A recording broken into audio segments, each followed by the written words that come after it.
16 กิโลเฮิรตซ์สถานีวิทยุภาคภาษาชาติพันธุ์แห่งเดียวในประเทศไทยที่มีความทันสมัยเชื่อถือได้สร้างอัตลักษณ์กลุ่มชาติพันธุ์สู่สากล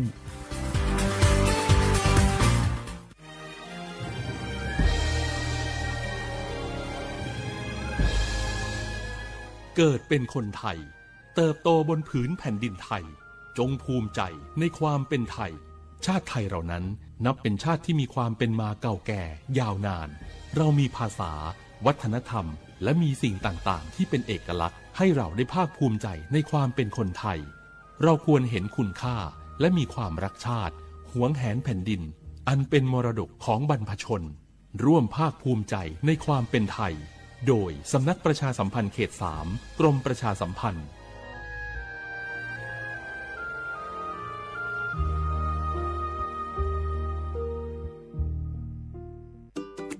เนี่ยปี้ป้าจันข้างบ้านนะอยู่ดีๆเข้าห้องยาห้อง1669ไปปูนละโอ้เป็นไอ้อย่างนักก็เห็นหลานเปิ้นบอกว่าป้าแกเป็นความดันโลหิตน้ำตาลตกวันนั้นยังหันไปบกยาอยู่เลยก่อนนะว่าป้าจันเป็นไอ้อย่างบ่ทราบไปหาหมอนั้นนะปี้ยังน้องเนี่ยบ่เคยไปตรวจเช็คสุขภาพเลยเริ่มกลัวแล้วว่าจะเป็นโรคอะไรยังก็ใจเย็นๆปี้ว่าต่างที่ดีเขาต้องไปตรวจสุขภาพเปิ้นมีโปรแกรมนัดตรวจกุปี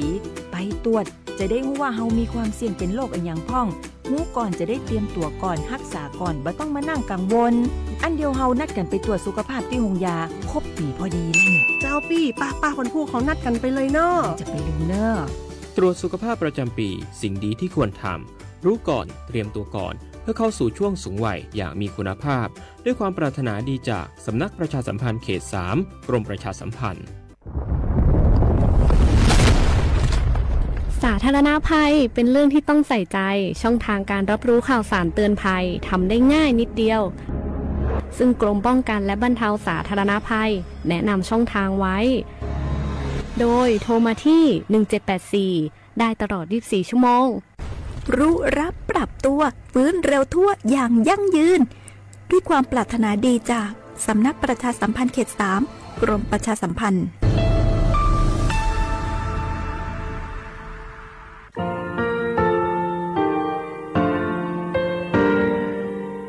งาคือมีติปิเพกาวิเชแล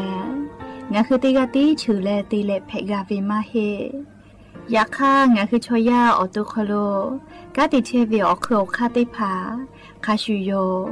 อาชูโยวิโยกาคาเดติเลอติเกกาพุติลาวิทาปาโตงาคือชอยาอาสติกาวิโยงาคือออตุคโลออคโคคากาติเทวิอือเวอีเวมาโกติยาลิเลทอกาอายีอือเวคาชเวเพวิโยอลักวงาคือออตุคโลออคโคคากาติยายามาเตียลาวิโลโกงาคือชอยาทอกาอาสติมากาวิคาชูงาคือมีติปิเพกาวิเชแลงาคือติมูติฉติเพเลอติกาลิเลอาชูโยเวอวูปุตาเวกันติภาคาเสติเกคาเดกากาติเชวิทาปาโตงาคือมีติปิฉกิเพลากาวิโยเชแลงาคือเทจโมโคคางาคือมียาถาตอกคปิลาตาเวปุระเวติเชเสนีเสหปามัชหปานี้งาติเชออกขอทามัววิทยาลัยวิชาการศึกษาประสานมิตรโกเวออคโลจากเกรทาเทจโมโคโฮคางาคือมียาถาปิยาลาตาเวตอกคติพายโย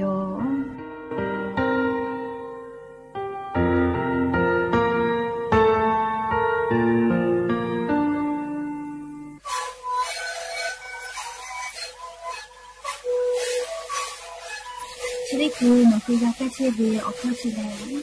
แล้วบุคคลต้องเกี่ยวออกตีจังหวัดที่ไหนเอ็นนาบา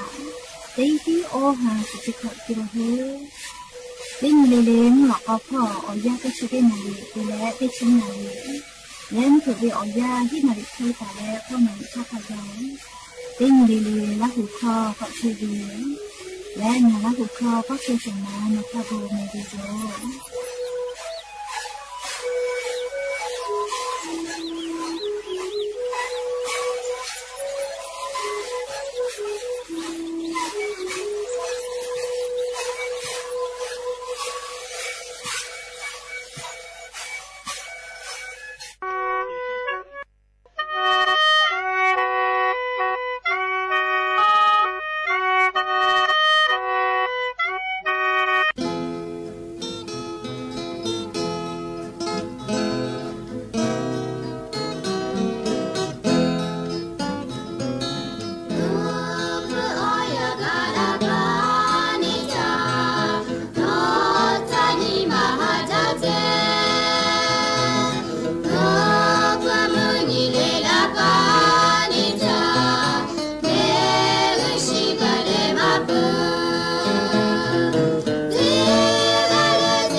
ะดะเกตาวิอชอทะนิมหาจา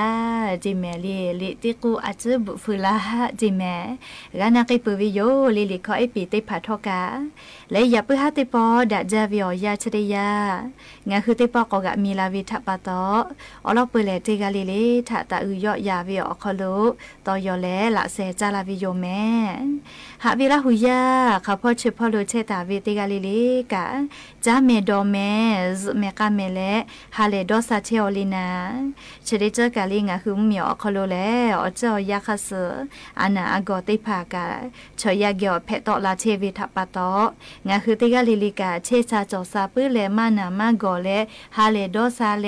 จาเมดอเมเมกาเมกาตุติกาลิกาลิอาชุยอตุยอเยกาทาคาเดฮาซาดักอิสิแมงาคือชอยามีกโคโลอาสติเชวิอยาเลจาเมดอเมเมกาเมกาเชวิลโกเลงาคือออตุกาเชซาเลอนิมาพอโลทอกาฮาเลดอซาเชวิทะปะตอเลจาเมดอเมเมกาเมกาวิโยและลิงาคือชอยาเลติกาลิเลกาเชซาจอซาวิทะฮึกาวิโยอานาอากอพิเฟลิงาฮึติกาเอกามาฮึกาจระปะตอลิงาฮึติกาลิเลทอกาเชซาจอซาปุกาวิโลโกอาชุยอตุยอกาติยูวิโยอโลโกเชซาจอซาปุวิออเจติผาชอแต่ฮอตาวิมาจอเจฮึกาวิลโกเลอาชุยอตุยอกาติยูวิโยจิแมจระปะตอลิติกาลิลิกาเชซาจอซาปุวิทะฮึกาวิลโกงาคือจาวิดอวิพ่ออคือปือตาแมลี่ชอยะชออข้อพ่อดาลาโกเลียอบาพ่อกะดาตอลาเลอานาติผาทอกะนี่คือต่อดากาวิจิแม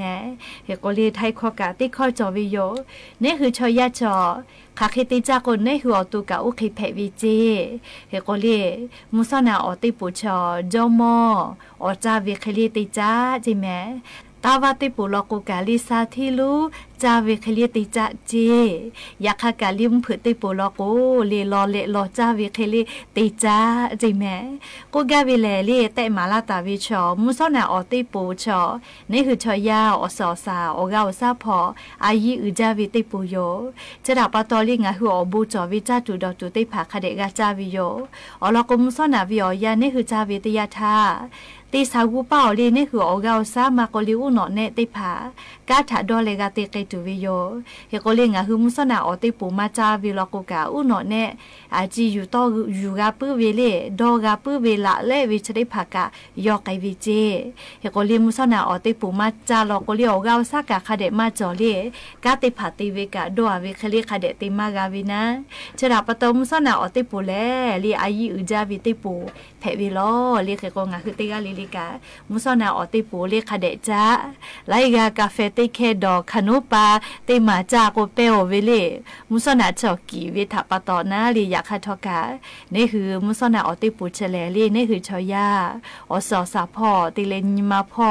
ขไกนาลีอายิอุจาเวติปูเพวิจิแมและลิตาวาเวติปูกาลิมุสนาติปูจาลาวิชอนี่คือยูเยเกโอเวทปะตอลีออกาซามาโกลีจีมาจิอุนอเนติภาเยเกปือลาพ่อเที่ยวเวทปะตอซากุติปุทอกาคเดกาจาวิโยอลโกลิซากุขอนอติขอว่านี่คืออุนอเนติภาชอลิกากาโกจาติเกเลออกาซากากากาโกติเกตุเวทปะตอลิงาคือซากุติปุทอกาลิคเดจาเจยาคำเผืติปัวมาติเลลอเลลอจาเวคลิติจากวิชอเลมุเผืติปุชอเลจาเลเซวิโยลิเขโกอุนอเนกาชมามากาเยออกาซาลิอสอสาพ่อกาออกาชมามากาอยู่ต่อเยมุเผือเซวิทปะตอลิเขโกมุเผือเป้าชออากุจากุภายิชิมาชิติภามาช่วยจาเลลิสาเลออติภาลโกจายอปีจิเมเลเจกางาฮือเชซาจอซาปุวิออเจติภาทาฮือกาวิลโกลิงาฮือกาติอยู่จอวิออลติพอลีจาวิดอวิพอทาจาดาวิโยเฮโกเปือโกลีอามาพ่อกากติตุเสเลโกเลซเมื่อกาเลกาเจวิชกาลีอายิอุจาโลเมลิงาฮือเชซาจอซาปุก าเวลอโกมิงก็โคโลลิงาคือชอยาถาตาวาและลิมเผือวิออยาฟือแปลาตาวิแลตาวาวิออยาลิมุนีกุบาวิโยมเผือวิออยาฮาปาบาวิโยลิตาวาตาคือออยาถาฟือแปลาตาวิโยนี่คือชอยาติพาถาแต่ยาตาวานี่คือกาติโกมเผือเป้างาคือกาซเลกากาเจวิโยกาเจมาลอเวมาโกเลคาเดมาซเวชอติพาลอโกเลอาสากามาซเจอามาเตเลมาซเลโกโกเลมาเชซาปืออานาโตลามาวิโยลิงาคือชอยากาเจมาลออาลาโกออกาซาญูวิโยจะดาปาตอลีอาสากามาเชซเจแมลิมเพอตาคือวิออยาคาเดซมือมากาวิชอติพาเลก็เปือโกเลเซยาติยาเชซาจอซาปือกาวิลอโกนี่คือกาติยูจอวิเลโอกาจอเวเอ็กซ์ไซส์ตีเวเลียโอกาจอเลกาตีวิชกับปืดาวิลอเมเลียโอกาจอวิชออุโนเนชอลิติยามาดอเลียโอกาจอโกนี่คือนิมากาซาโกออตุกาเชซาโกโอกาอุซาติภากาติจอมาลาเลเชซาจอซาปืวิโยจิเมเลียจะกาเลียงาฮือออตุเชซาจอซาปืวิถาฮึกาวิลอโกนี่คือออตุนี่คือตียูกาเวออคาลุเซคาเลียยูเวลาเลเลียอวิอเนียระหุยาติภาทะโทลาวิแม่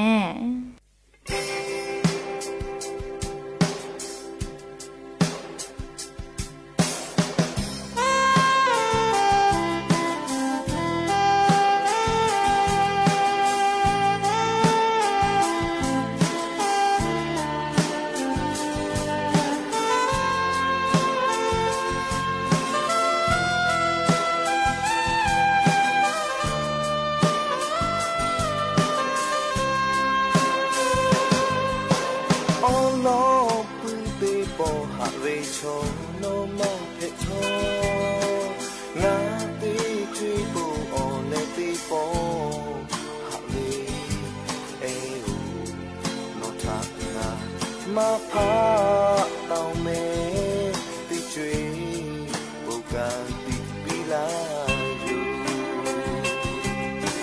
แม่จูเกเลหาลาปืเวนอทางาเวนิมาชีปิลาตาเลียวเอหูนอทางามาพาเต่าเม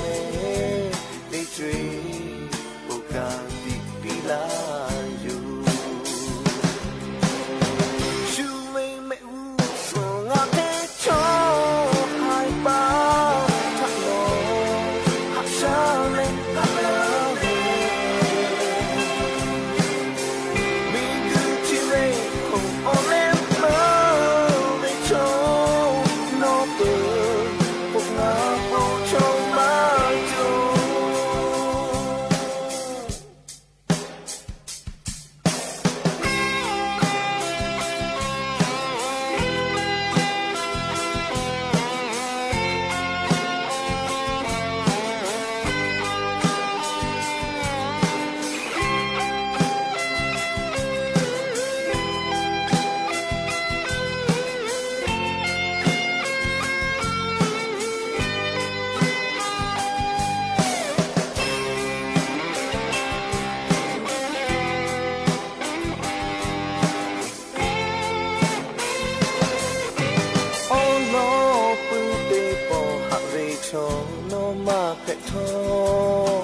งาตีจุยปูโอเลตีโปหะเวเออูโนทางามาพาเต่าเมติจุยปูการติปิลาอยู่เมจูเกเลหะลาปูเวนอทางาเวนิมาชีปิลาตาเวียวเอหูโนทางามาพาเต่าเมติจวยโอกาติปิลาอยู่ชูเวไม่รู้ส่งอาเทชอหายไปทักโลหักชาเลหักลาเวมีกุชิเรคงโอเลโนเปิดพ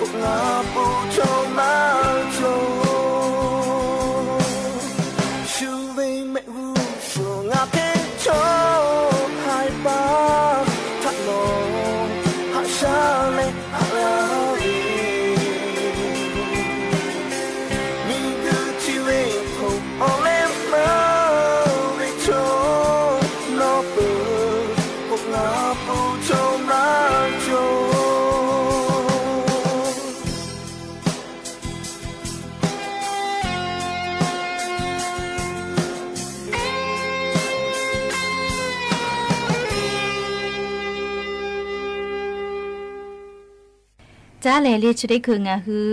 อเป่ากุโลจอตาวีว่าผามน้อยติผาซึ่งกุนัชติเย่แผ่วีอรอถาติแกนาสิแม่ยานี่อยู่เวลาตาวีแลงาฮืออสู้ต่อเจเวทยาทาเลียงาฮืออเป่ากุโลจอตาวีอเจติผาซึ่งกุนัชติผาติเย่แผ่วีอรอติจือแลมีเสือก็วิโยมีเสือก็เวไทยคอลโกเลียขมิ้นชานก็วิโยมีซื้อจะได้ผ่างาหัวโซต่อเจวิทยาทาเรียกใครตีเยเวเลโกโกเยเวออกข้าจะใครจอวิโยอลอติคาแลมีซื้อเรียอมืออหูเตียแลจะกุโลเซแผวิโยเตนิเวนีปอเซแผวิโยเรียมุซอมเพอเซแผวิโยมีซื้อเลซื้อเกวิแม่เรียละเสียเนอปูวกาเนโกกาเรียมาเฉพาะปื้มแม่เฮโกเรียคาเดกาตีเยวิโยเรียกาทอกานี่คืออสูต่อเจวิทยาทาดัจจาวีนัชติยาเพวิจิแมเปิดตาแลมีสลีนิคาติคางาหัวสูต่อเจวิทยาทาตีเยกาวิแลมีสออคอลีละนอปคืออยู่แลคาเดตีเนอาแลลีกะติฟุขอคือปอดาเลียวอตุทัสเพวิโยจิแมไม่กาลีมีสชิกะขอลีดอติอาเลนี่คืออีกะเฮเพวิโยลิชกะดัจจาวีสกุณชติยาโยลิมิสเลนี่คืออสูต่อเจวิทยาทาดาวินชติยาเพวิโยเลือเลกานี่คือยาปายามีเอติผาปื้อจาชิปื้อวิลกุกามิสเลอจเจวีตีเนอาเลลีอัวปื้อเชียกอติอเนกอสูต่อกอหาตีเลเซเปียโกเลียายปื้อเชียวิเนวิอดีเพอวิกาแม่วิโยเลีมิสอุทาโลโกเลงะฮือเมฟูออกิสอตุเวอสอซาดาตุเวพอดึกาติเยวิโยลีมิสเลจากะจาเพวิอตอมาจอลีนะชกาติเยเพเวลีมิสกวิโยลีงะฮืออสุตอเจวิทยาทาหาซาตุเวสกุณชติยาโยเปิดตาเลนี่ยาติยาลีงะฮืออสุตอเจวิทยาทาลีสกุณชติเยเพเวพะเคกวิจิแมลีลาหูคอลโกพะเคจิแมไทยคอลโกใบตำลึงก็วิจิแมมาอวิเลนี่คือคูจีคูเป้าจงมาวิโยเรียพะเคจาก็วิแลมแค่ก็งาฮือพะเคจาจะได้พาแม่งาฮืออสูตอนเจท่าคาเคติเยวิเลก็โกเลียเยวิออกข้าจะเคจอวิโยมพะเคออผาเลอเจติแกคือปอดาเลอตีเนเปิขอเนาะออเจชิยัวเลอตุทะเซเตนิเวนิปอเซปอเลเซเพวิเจเซนิออนนิคาไกเซโกเลนี่คืออสูต่อเจตาวิติพากุเอตีนายวิโยจิเมลีอสูต่อเจวิเบอวิชได้พากาลีกุเอตีเลนายวิโยเจใครตีแยกโกเลพาเคจาเลอพามาโกอจามาโกเลคาเดตีเนี่ยเลจคอเลติเกคือปอดาเลจ้าเลอคือเจชิยัวเลนี่คือเจก็เตียวมาโกเลอสูต่อเบียก็เตียวเซเพวิจิแม่เลตินิเวเซปอปอกะเซเพอจิเล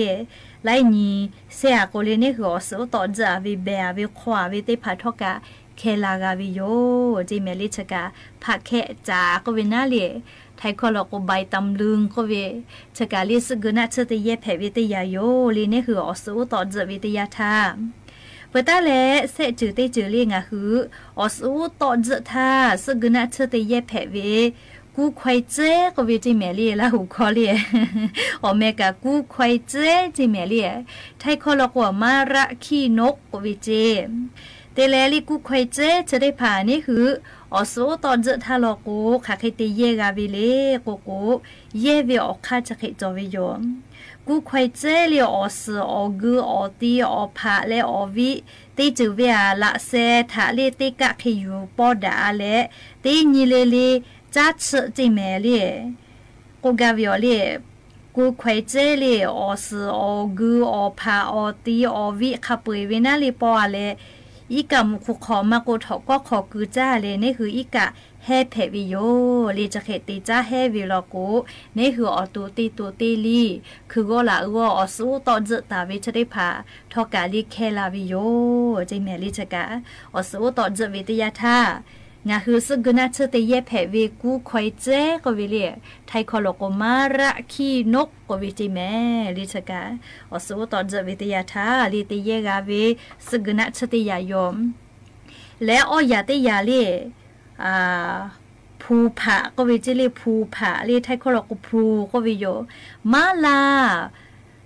าคือเบเวเลอุทาโลโกใบภูก็เวเลไทยคนเราก็ภูผาก็วิจิลีงะคือลาหูข้อกะลาหูวิอเมแต่มาจอเวแล้วเลยอยากเข้าวัวมาลาลีที่เบเวเลช่วยที่จุยทาโลโกเลยเย่วิอข้าจะเคยจอจีเลอโลติคาเลม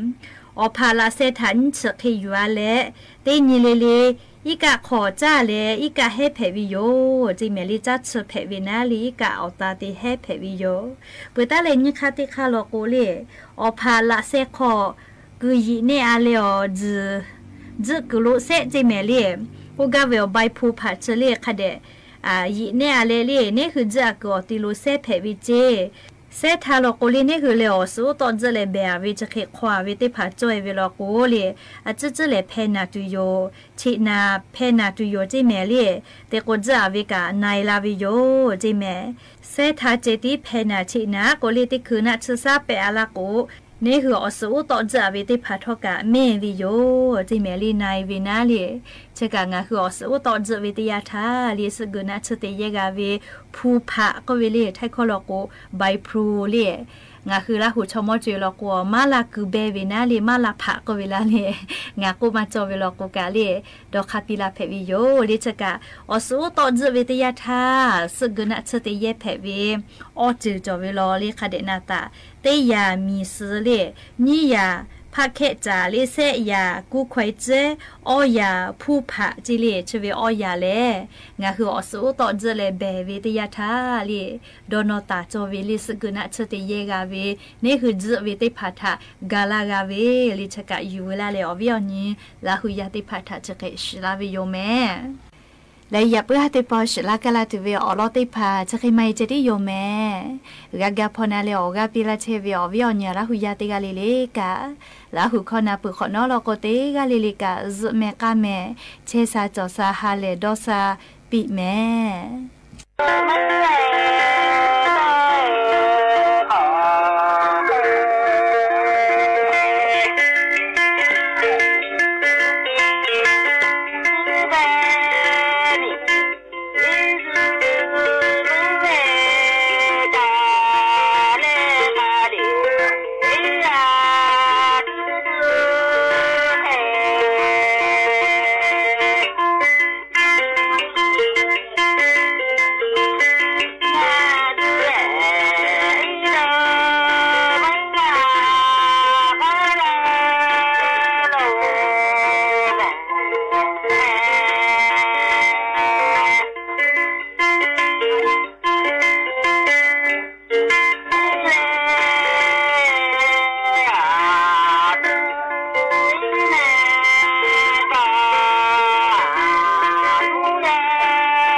ถานีวิทยุกระจายเสียงแห่งประเทศไทยและเครือข่ายทั่วประเทศเสนอข่าวต้นชั่วโมง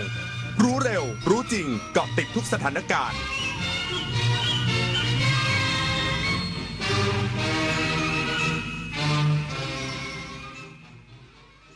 รับฟังข่าวต้นชั่วโมง 21 นาฬิกากับพฤทธิ์แก้วพิบูลครับนายกรัฐมนตรีแสดงความเสียใจเหตุแรงงานชาวไทยเสียชีวิตและได้รับบาดเจ็บจากเหตุสู้รบในอิสราเอลอีกสักครู่กลับมาติดตามรายละเอียดครับเกณฑ์อะไรที่จะบอกเราได้ว่านี่คือ Fake News อย่าตื่นตูมกับหัวข้อข่าวที่น่าตื่นเต้นการพาดหัวลวงให้คลิกใช้คำที่มีรูปให้ชวนสงสัยทั้งที่เนื้อหาอาจจะไม่มีอะไรเลยอย่าใช้อคติส่วนตัวในการเสพข่าวเช็คช่วงเวลาเกิดเหตุให้ชัวร์ไม่ควรเชื่อข่าวที่ไม่มีข้อมูลหลักฐานอ้างอิงประกอบการพาดหัวชวนให้เข้าใจผิดเพื่อเรียกร้องความสนใจให้คนแชร์กันเยอะๆเรื่องเฟกที่เรารู้เท่าทันก็นับว่าเป็นการใช้สื่ออย่างสร้างสรรค์การใช้ทรัพยากรอย่างคุ้มค่าคืออีกแนวทางที่จะช่วยรักษาสิ่งแวดล้อมได้ไม่ว่าจะเป็นการใช้อย่างประหยัดคือใช้เท่าที่จำเป็นการนำกลับมาใช้ซ้ำเช่นกระดาษถุงพลาสติกการใช้สิ่งอื่นๆทดแทนเช่นใช้ถุงผ้าแทนถุงพลาสติกใช้ปุ๋ยชีวภาพแทนปุ๋ยเคมีและการดูแลซ่อมแซมที่ช่วยยืดอายุการใช้งานสิ่งต่างๆเพื่อให้มีทรัพยากรไว้ใช้ได้นานๆและคุ้มค่ามากที่สุดรักโลกร่วมพิทักษ์รักสิ่งแวดล้อมวันเกิดปีนี้คุณยายอายุเท่าไหร่ดีคะ35ดีไหม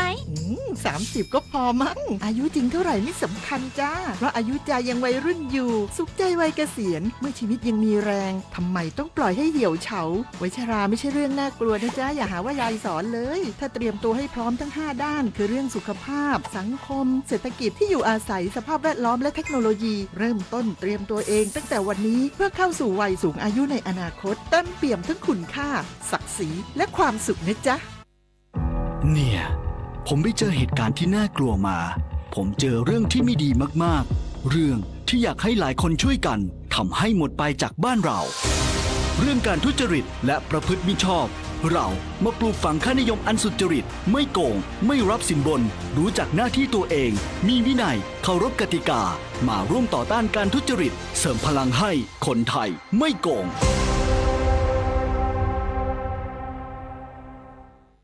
นายกรัฐมนตรีแสดงความเสียใจเหตุแรงงานชาวไทยเสียชีวิต4คนและได้รับบาดเจ็บ1คนจากเหตุสู้รบในอิสราเอลใกล้ชายแดนเลบานอน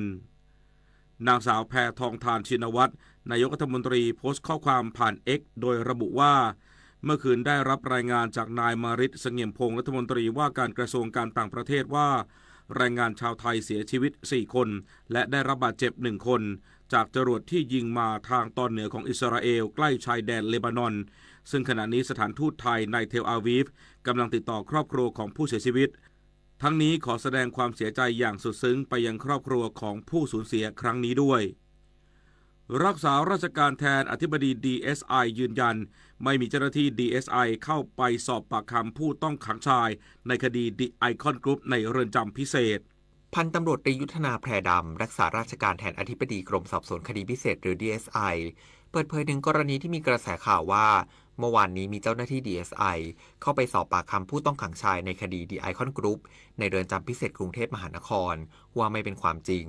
มีเพียงกรณีที่ก่อนหน้านี้เจ้าหน้าที่ DSI เข้าไปสอบข้อเท็จจริงจากนายวรัตน์พลวรัตน์วรกุลหรือบอสพอลซึ่งบอสพอลก็ได้ยืนยันว่าที่ผ่านมา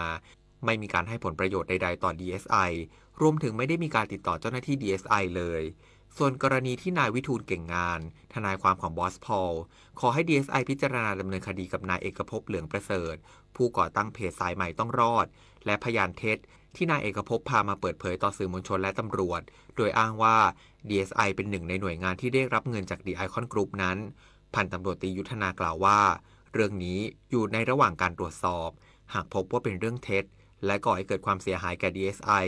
ก็จะพิจารณาดำเนินคดีตามกฎหมายปริญญวิทย์เปี่ยมสมบูรณ์รายงาน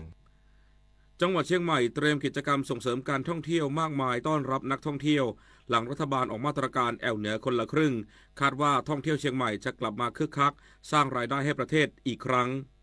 นางพัสลินเสวตรัตน์ผู้อำนวยการการท่องเที่ยวแห่งประเทศไทยสำนักงานเชียงใหม่กล่าวถึงความพร้อมของจังหวัดเชียงใหม่ที่จะต้อนรับนักท่องเที่ยวในช่วงเดือนพฤศจิกายนถึงธันวาคมนี้ว่าขณะนี้หน่วยงานภาครัฐภาคเอกชนและผู้ประกอบการท่องเที่ยวได้เตรียมจัดงานประเพณีและกิจกรรมส่งเสริมการท่องเที่ยวมากมายเช่นงานประเพณียี่เป็งเทศกาลดนตรีเชียงใหญ่เฟสเทศกาลเชียงใหม่วินเทอร์เฟสติวัลงานแนป2024เชียงใหม่ดีไซน์วีค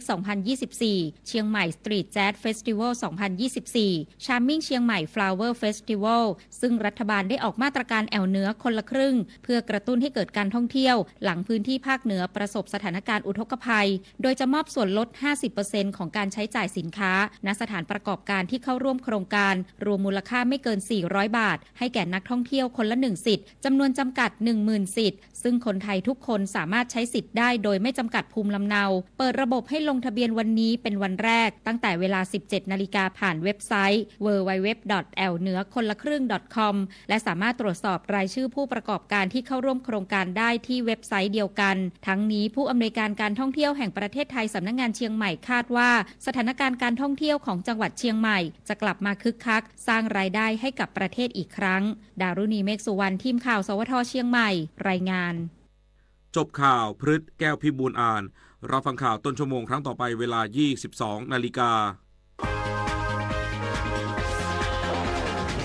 ติดตามข่าวที่นำเสนอไปแล้วได้ที่ www.thainews.prd.go.th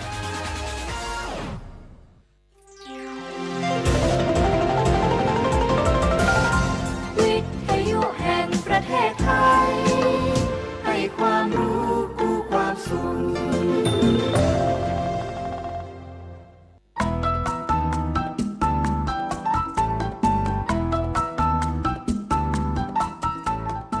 ครบครันด้วยสาระข่าวสารและความบันเทิงติดตามได้ในรายการสาระสารพัดสถานีวิทยุกระจายเสียงแห่งประเทศไทยกรมประชาสัมพันธ์โดยจิตตินันท์ตั้งประเสริฐ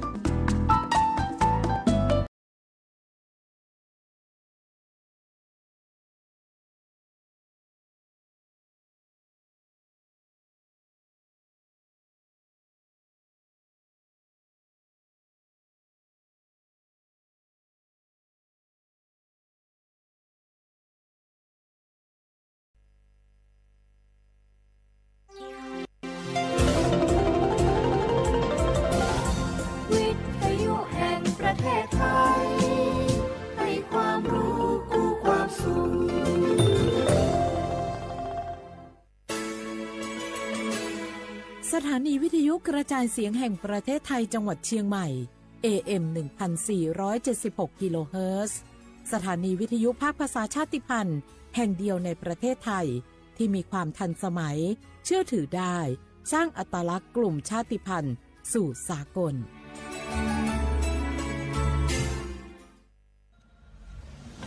หนูเห็นพระองค์นะคะทรงเล่นกีฬาหลายชนิดเลยค่ะในหลวงก็ทรงปั่นจักรยานพระราชินีก็ทรงเรือใบทรงกีฬาไอซ์ฮอกกี้ด้วยค่ะหนูเห็นแล้วทำให้หนูตั้งใจที่จะออกกำลังกายอย่างสม่ำเสมอเพื่อสุขภาพร่างกายที่แข็งแรงค่ะพระองค์ยิ่งทรงนำทัพนักกีฬาไทยเราไปแข่งขันกีฬาในระดับสากลหลายชนิดกีฬาทั้งกีฬาขี่ม้ากีฬาแบดมินตันซึ่งเป็นแรงบันดาลใจที่ดีมากๆให้กับเด็กและเยาวชนค่ะพระองค์เป็นเหมือนแสงนำใจไทยทั้งชาติมาเตเจ้ามาร่วมกันออกกำลังกายง่ายๆด้วยการเดินวิ่งปั่นออกกำลังกายอย่างสม่ำเสมอช่วยป้องกันโรคสมองเสื่อมป้องกันการเป็นอัมพาตได้ในเจ้าสถาบันพระมหากษัตริย์ศูนย์รวมจิตใจของคนไทยทั้งชาติสำนักประชาสัมพันธ์เขต 3 กรมประชาสัมพันธ์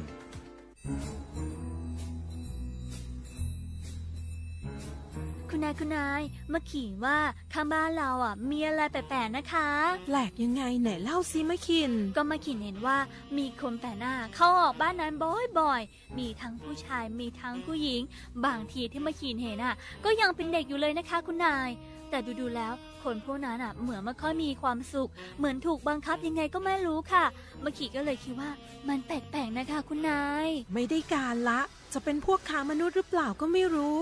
คงต้องแจ้งสายด่วน DSI 1202ให้มาตรวจสอบซะแล้ว ขอบใจนะแม่คินที่ไม่ปล่อยผ่านเรื่องน่าสงสัยแบบนี้คุณผู้ฟังเองก็เช่นกันนะคะร่วมเป็นส่วนหนึ่งในการป้องกันการค้ามนุษย์แจ้งเบาะแสได้ที่ศูนย์ต่อต้านการค้ามนุษย์กรมสอบสวนคดีพิเศษสายด่วน1202 Together We Can หยุดค้าคนโดยสำนักประชาสัมพันธ์เขต 3 กรมประชาสัมพันธ์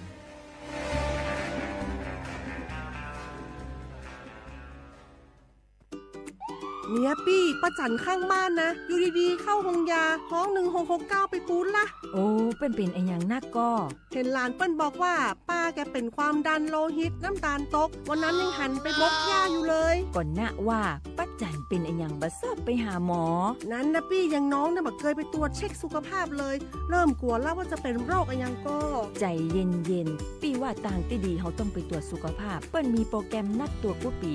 ไปตรวจจะได้รู้ว่าเฮามีความเสี่ยงเป็นโรคอะไรอย่างพ่องรู้ก่อนจะได้เตรียมตัวก่อนรักษาก่อนบ่ต้องมานั่งกังวลอันเดียวเฮานัดกันไปตรวจสุขภาพที่โรงยาครบปีพอดีแล้วเนี่ยเจ้าปี้ป้าคนผู้เขานัดกันไปเลยเนาะจะไปดูเนาะตรวจสุขภาพประจำปีสิ่งดีที่ควรทำรู้ก่อนเตรียมตัวก่อนเพื่อเข้าสู่ช่วงสูงวัยอย่างมีคุณภาพด้วยความปรารถนาดีจากสำนักประชาสัมพันธ์เขต 3 กรมประชาสัมพันธ์หน้าฝนทีไรแถวบ้านหนูดินถล่มทุกปีคุณครูมีวิธีเตรียมพร้อมรับมือเมื่อเกิดดินถล่มบอกให้หนูรู้ได้ไหมคะได้สิครับนักเรียนดินถล่มเป็นภัยธรรมชาติที่มักเกิดคู่กับน้ำป่าไหลหลากถ้าเกิดฝนตกหนักนานกว่า6ชั่วโมงน้ำในแม่น้ำและลำห้วยจะเพิ่มสูงขึ้นอย่างรวดเร็วน้ำจะมีสีขุ่นมากกว่าปกติดังนั้นเราต้องสังเกตความผิดปกติ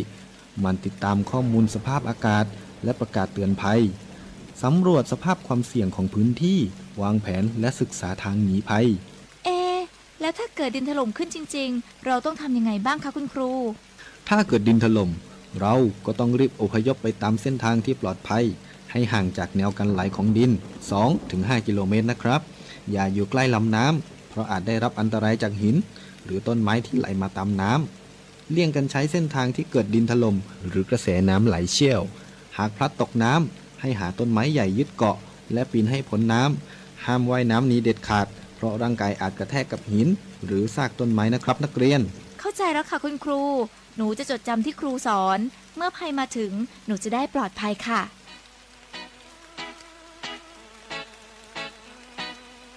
รู้ไว้ก่อนภัยมาถึงด้วยความปรารถนาดีจากสำนักประชาสัมพันธ์เขต 3 กรมประชาสัมพันธ์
มอมีอาบะ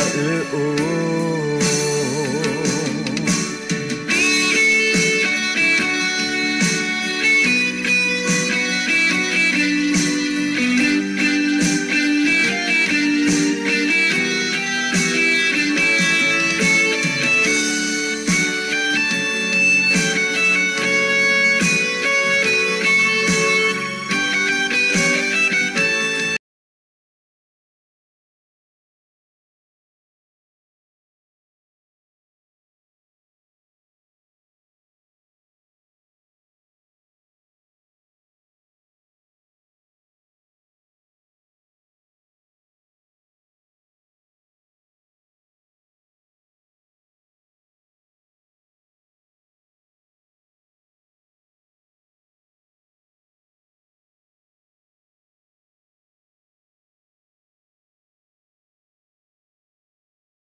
Honey,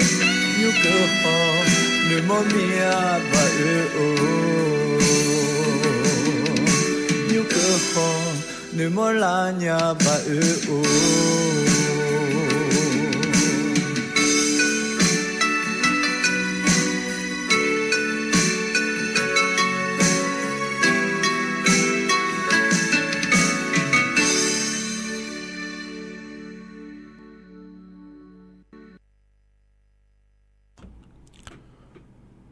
อุดธรรมะอีนี่โยกานาลุเนออีนี่โออีนังกะลอยนอนาลุทอนเจอลวะอีนี่โยกานาลุเนอพยาทอนเจอมีอะเดอีนี่โอเดยนอนาลุฮอลวะลอฮะกามยอมัวดูเนอีนี่โยกานาลุเนอทอนเจอละมาเดอีนี่โอเดอะเดอะคาชอจอแต่มังเอน่าหาลัวขอนี่โจดูรอเย็นเย็นนี้ลาหัวชอเจอโลแล้วรอเลยเย็นนี้ที่ขอลัวโจดามาเย็นเนี่ยเราเธอแน่เฮกามยอมัวดูแน่รอเย็นนี้แล้วทอนเจอเฮน่าขอเนี่ยที่น่าก็ดูนิยามเดเย็นเนี่ยเดเดี๋ยวโจน่าลูจากการเอกาด้านเนี่ยขอเนี่ยยาจากการเอกา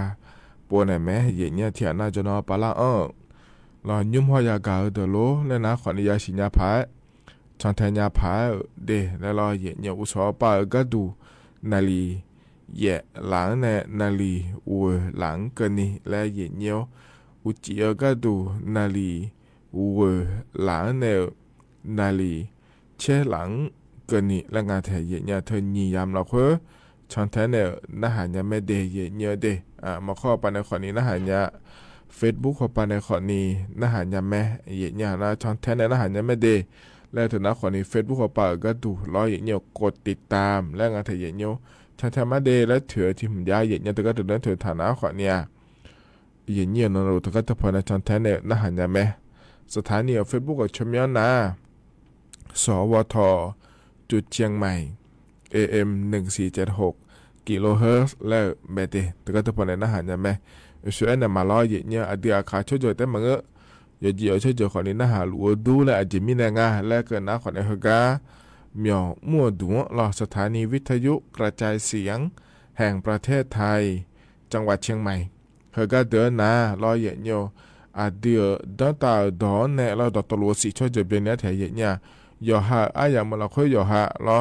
รัฐบาลก็เกาะเย็นเนี่ยจากการกาเฮอดีตตั้งแต่ดอนเนี่ยล้อยอหาอายามเราค่อยยอหาทอนจุฬาเดียเย็นเนี่ยเดที่มีนาทีนานังกาขอนี้นะหาหมอนาลอยเย็นเนี่ยเดี๋ยวนาไทยใหญ่ต่อนะหาโดนยาโลเดี๋ยวนา ลาหูตอนนะหาโดนยาโลแล้วรออีกเนี่ยคเลงช่วยเจอตอนนะหาโดนยาเฉมยาเฉยาตอนนะหาโดนยารอรีสอร์ทแล้วนะหาโดนยานะขอเนี่ยนะหายาแม่อีกเนี่ยขอเนี่ยอาเดียอาขาวดออายำนาเบอร์นาลีอุสอเยลาเนเวลาอุจีนาลีเวลาเนเชลังก็นี่ถึงก็เธอยำละคือแม่เดียเนี่ยเดียเนี่ยนะก็ต้องช่วยก็ดอตอลุเฮก็พอในจักรอากาศนั่นแหละมาน่าเธอแต่มาเงื้อรอเย็นเนียวเย็นเนียวอยู่เบียวและบินหาดาผายรอดอช้าเนื้อเดินในชาขอในพอในบินหาดารอเย็นเนียวอาชิกัวอาศัยยามละคือเธอขอในพอในบินหาดาโกนอนจอเนาะเกล่ารอเย็นเนียวเธอละทองพอในจักรอากาศก็เทเยมาจานะขอนี้อเดียอาคาเดจิตะกอรออาหูบานาอาคาเดจิตะกอเธอนะขอเนี่ยแหงมาล้อกำหยอมหัวเดืออายุตัวในโลแล้วรอเย็นเนียววิบะพวงกันนี่เลยก็เลยเกิดแล้วรอเย็นเนียวอายุนี่เลยรอก็กอีกายาถอนเจอรอชอบหมอโลยสิงห์พิลัวอายุชุดโลเนี่ยยังไงชอเนี่ยรออายาดอนเนี่ยก็ยุโขแล้วยังมึงพาราจ่าพาเนี่ยพอในบิโดอีรอเย็นเนียบิกาไอ้ขอนี่ยุ่มหน้ารอเย็นเนียวคือขาไม่หย่อยเสือยอแล้วก็จะไม่หย่อยจะไล่ไม่เนี่ยเย็นนี่เลยเงี้ยนะขอเนี่ยสกัดเฟซบุ๊กปาในขอนี้ดอกเหลียวโลมังเงินนะขอนี้ที่หมวนายูทูบปาในรออาหัวเนี่ยแม่งานเนี่ยแม่ยากาเนี่ยรอเย็นเนียวเฟซบุ๊กปาในรอยากาเนี่ยมาเย็นนี่เนี่ยก็ต้องช่วยเมียเลยยมือเมียเลยนะขอนี้พอในยูโรเหลือเนี่ยขอเนี่ยเย็นเนี่ยพอในขอนี้บินหาดะเนี่ยรอขอเนี่ยที่ปวดนะเขาก็ยูทูบนะอยู่ซ่อมบอดี้เฮือเละแล้วรอเย็นเนียวเธอไม่เนี่ยรอเธอที่ปวดนะยูทูบปาเนี่ยรอยูดูเลยเนี่ยพอเขาขอเนี่ยมาไม่ได้น่ายอมมาโดนจนไม่ยาซาเฮือแล้วเราเนี่ยขอที่ปอนังเงี้ยชอขอยาสามีเนี่ยดอชาแม่ล่ะก็ก็เฮจังถามแม่ตัวจังถามอาชีพกูถามแม่ยูทูบปาล้อเงี้ยยูดูเลยเนี่ยจนแม่พอเนี่ยมาเนี่ยไอ้ขอนี่เขาก็ผมยังคาที่ปงง่ายเนี่ยเอ็นเนี่ยมาดีเราเธอสูงง่ายก็มาล้อเฮืออยู่หาหยอแล้วสมัยเนี่ยอยู่หาอาชอลิคาสิทธิ์แล้วคงอร่อยเนี่ย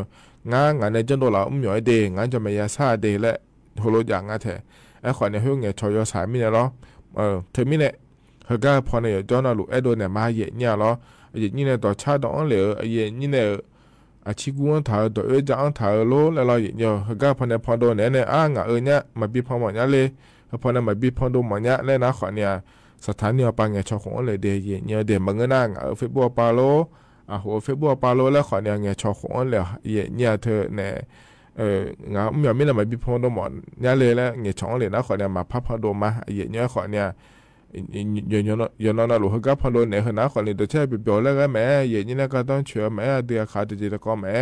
นะขวัญเนี่ยนะหาเบียวดาพายแล้วเราเนี่ยสิญญาพายแล้วพอโดนเนี่ยแต่มาเนี่ยเราเทมิเนี่ยอาหงเนี่ยขวัญเนี่ยโหโลแล้วโปลาแล้ว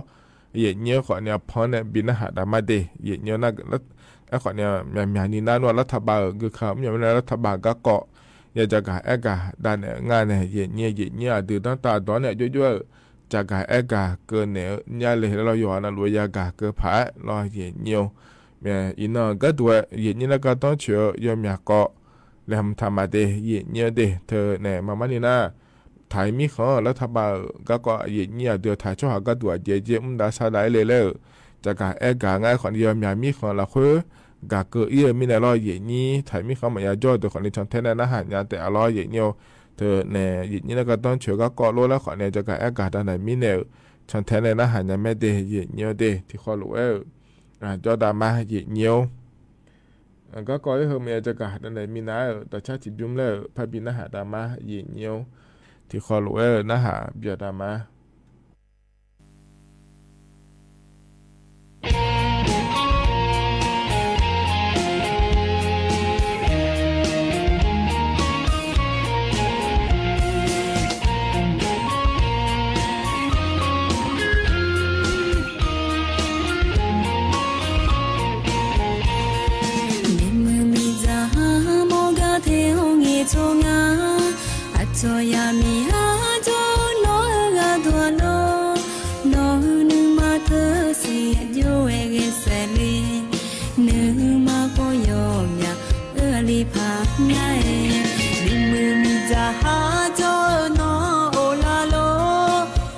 ย呀米哈走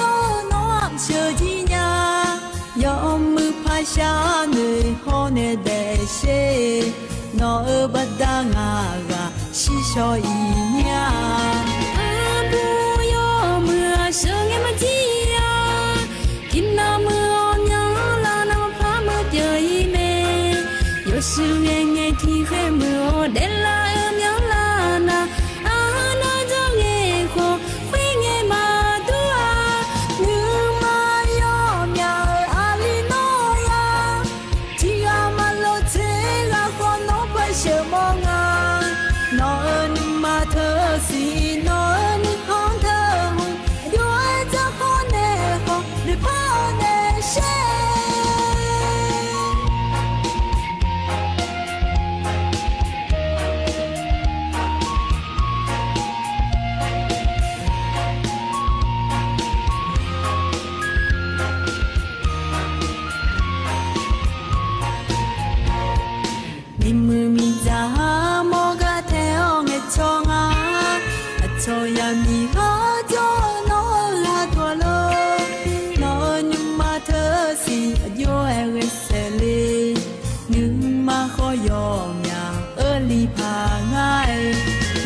西少一年，阿不要么生也么急呀，听那么好苗啦，那么怕么掉一枚，有时远眼天黑么好的啦苗啦那，阿那张月好困眼嘛多啊，你嘛有呀阿里诺啊，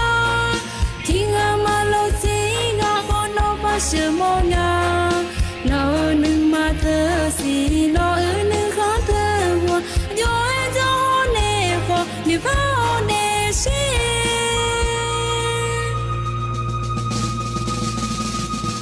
à bu yo mưa sương em chi à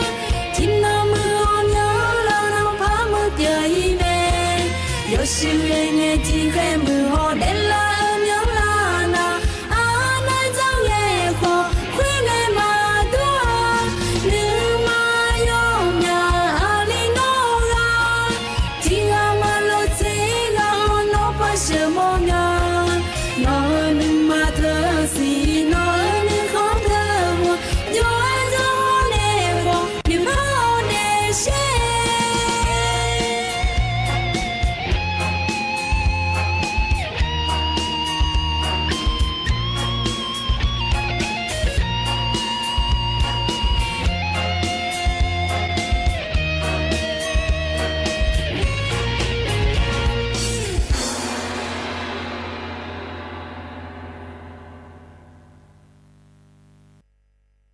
ตกาพอเนบินาหาดาดอชาลอยเยนี่โยฮานาลูเอ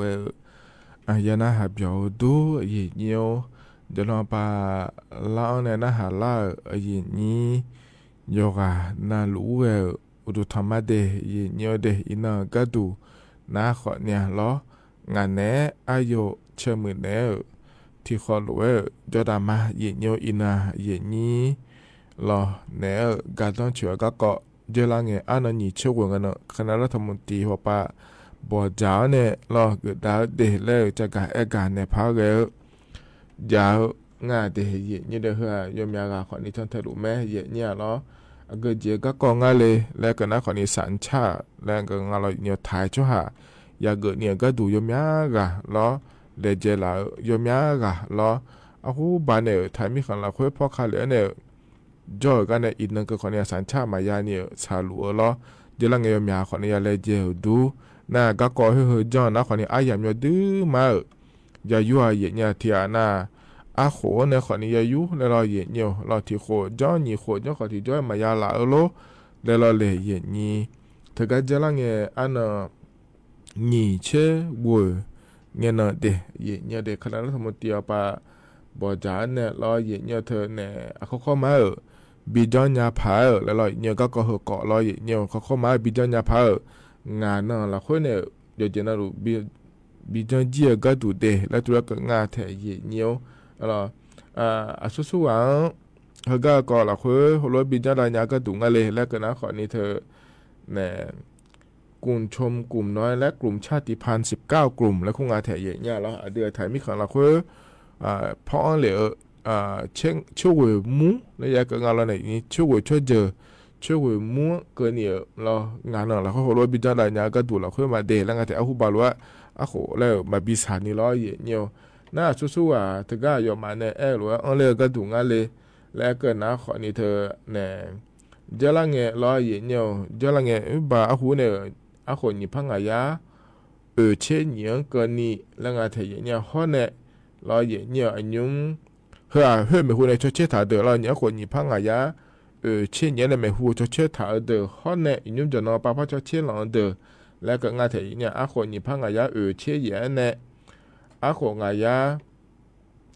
านเชื่อคนนี้เด้คนญี่ปุ่นยาเช่นเงี้ยเนี่ยไม่หูเฮ้ยนะคนเนี่ยเธอเนี่ยจะเรียกประจำตัวประเภท6แล้วคงงานเธอเนี่ยนั่นเธอก็คนญี่ปุ่นยาเช่นเงี้ยเนี่ยคนญี่ปุ่นยางานเชื่อคนนี้นะคนนี้เรียกประจำตัวประเภท0คนเนี่ย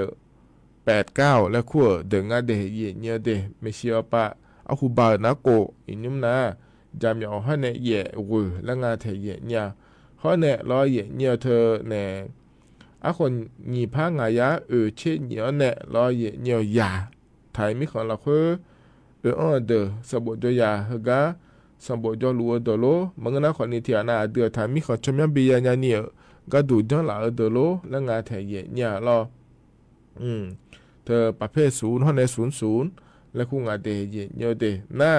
เธอแต่มาเงอหรอยาเธอก็เนี่ยช่วยอามูช่วยช่วยเยอะเฮ้ไทยมีของเราคือ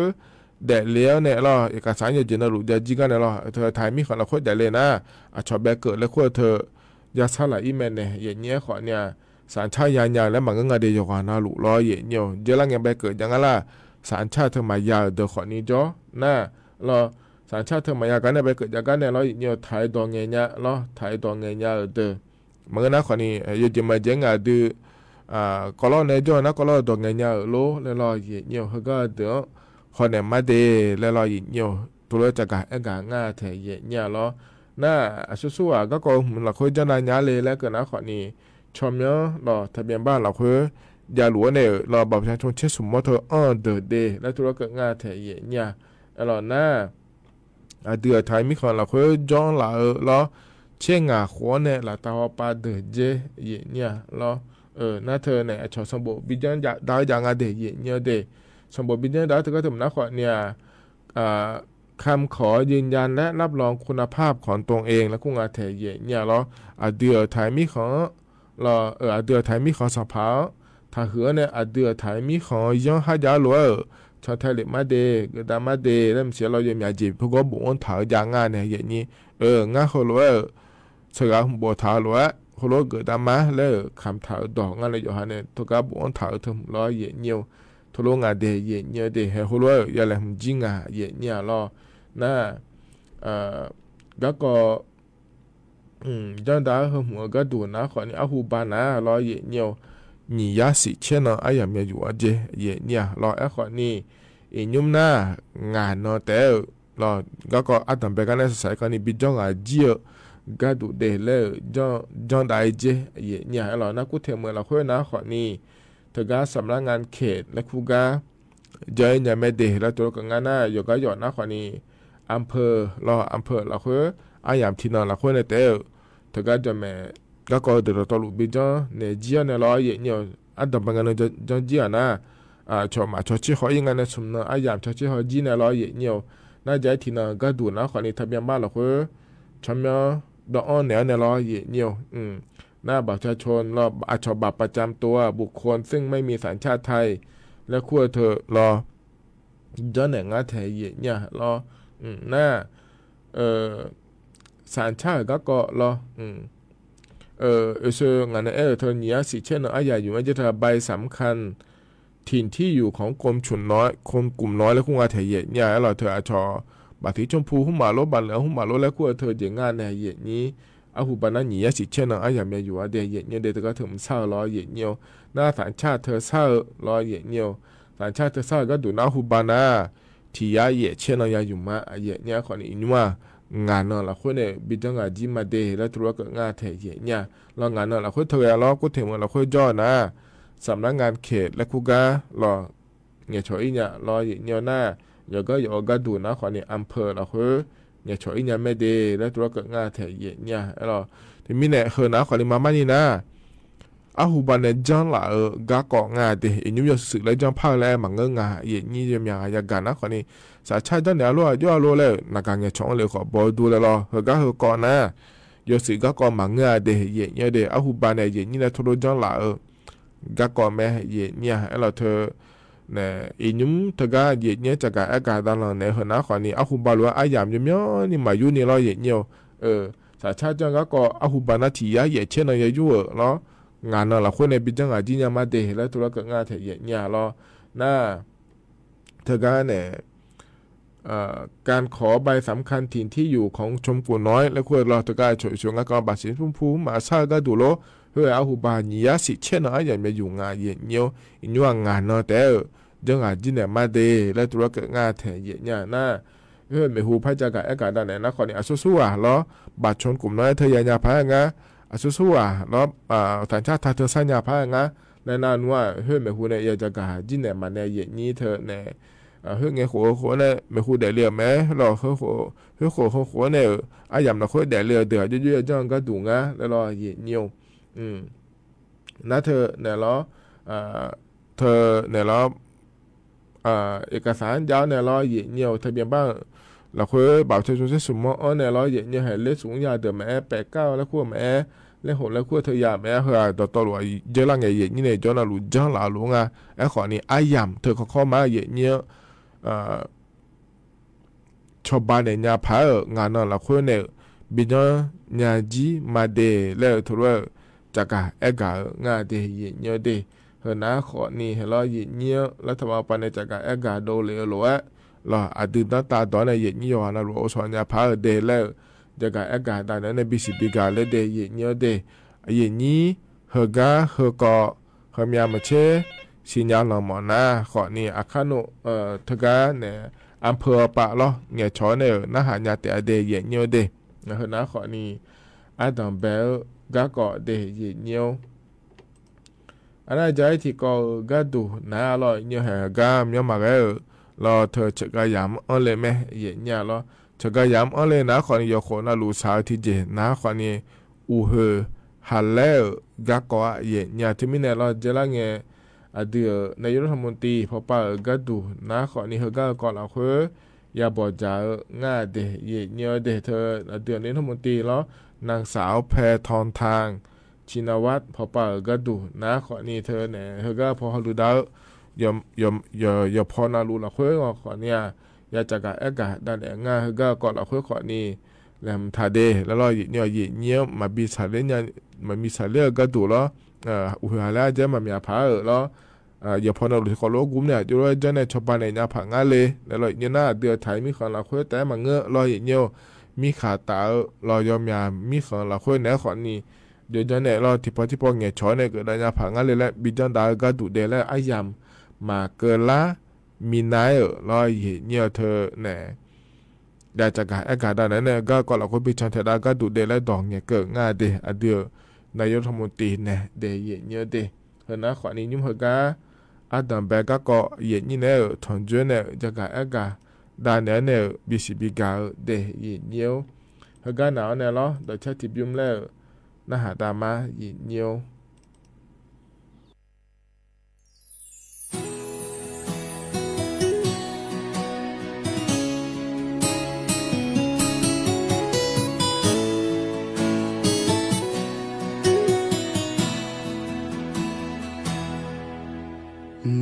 想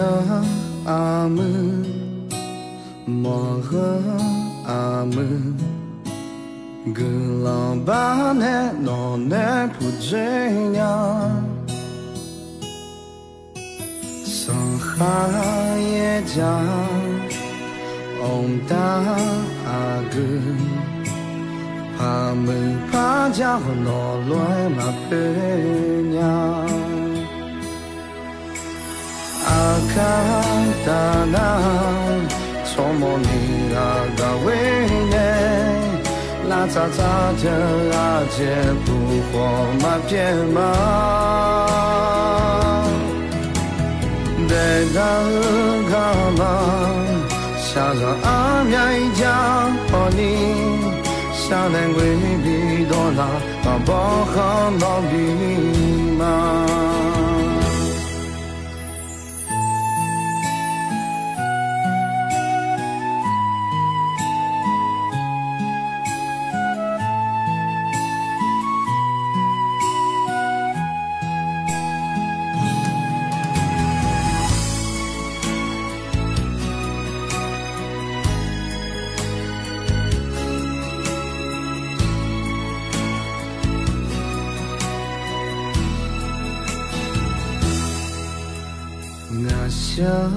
阿门，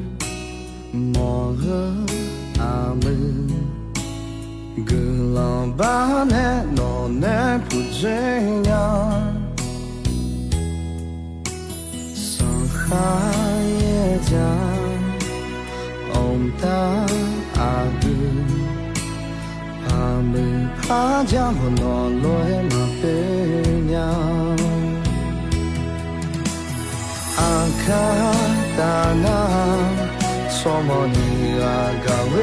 耶，拉扎扎特内阿杰普火马撇马，贝达嘎玛，下着阿面加和你，下能为比多那波和罗比玛。下拉娘嘞，你个他怕伊老母，你小干嘛？你爱听我唱大嘛？阿母阿卡听到，我都就毛也会呢，去看你的长流干嘛？你莫嘛？阿卡听到，乌杜飘飘毛也会呢，去看你的长流干嘛？你莫嘛？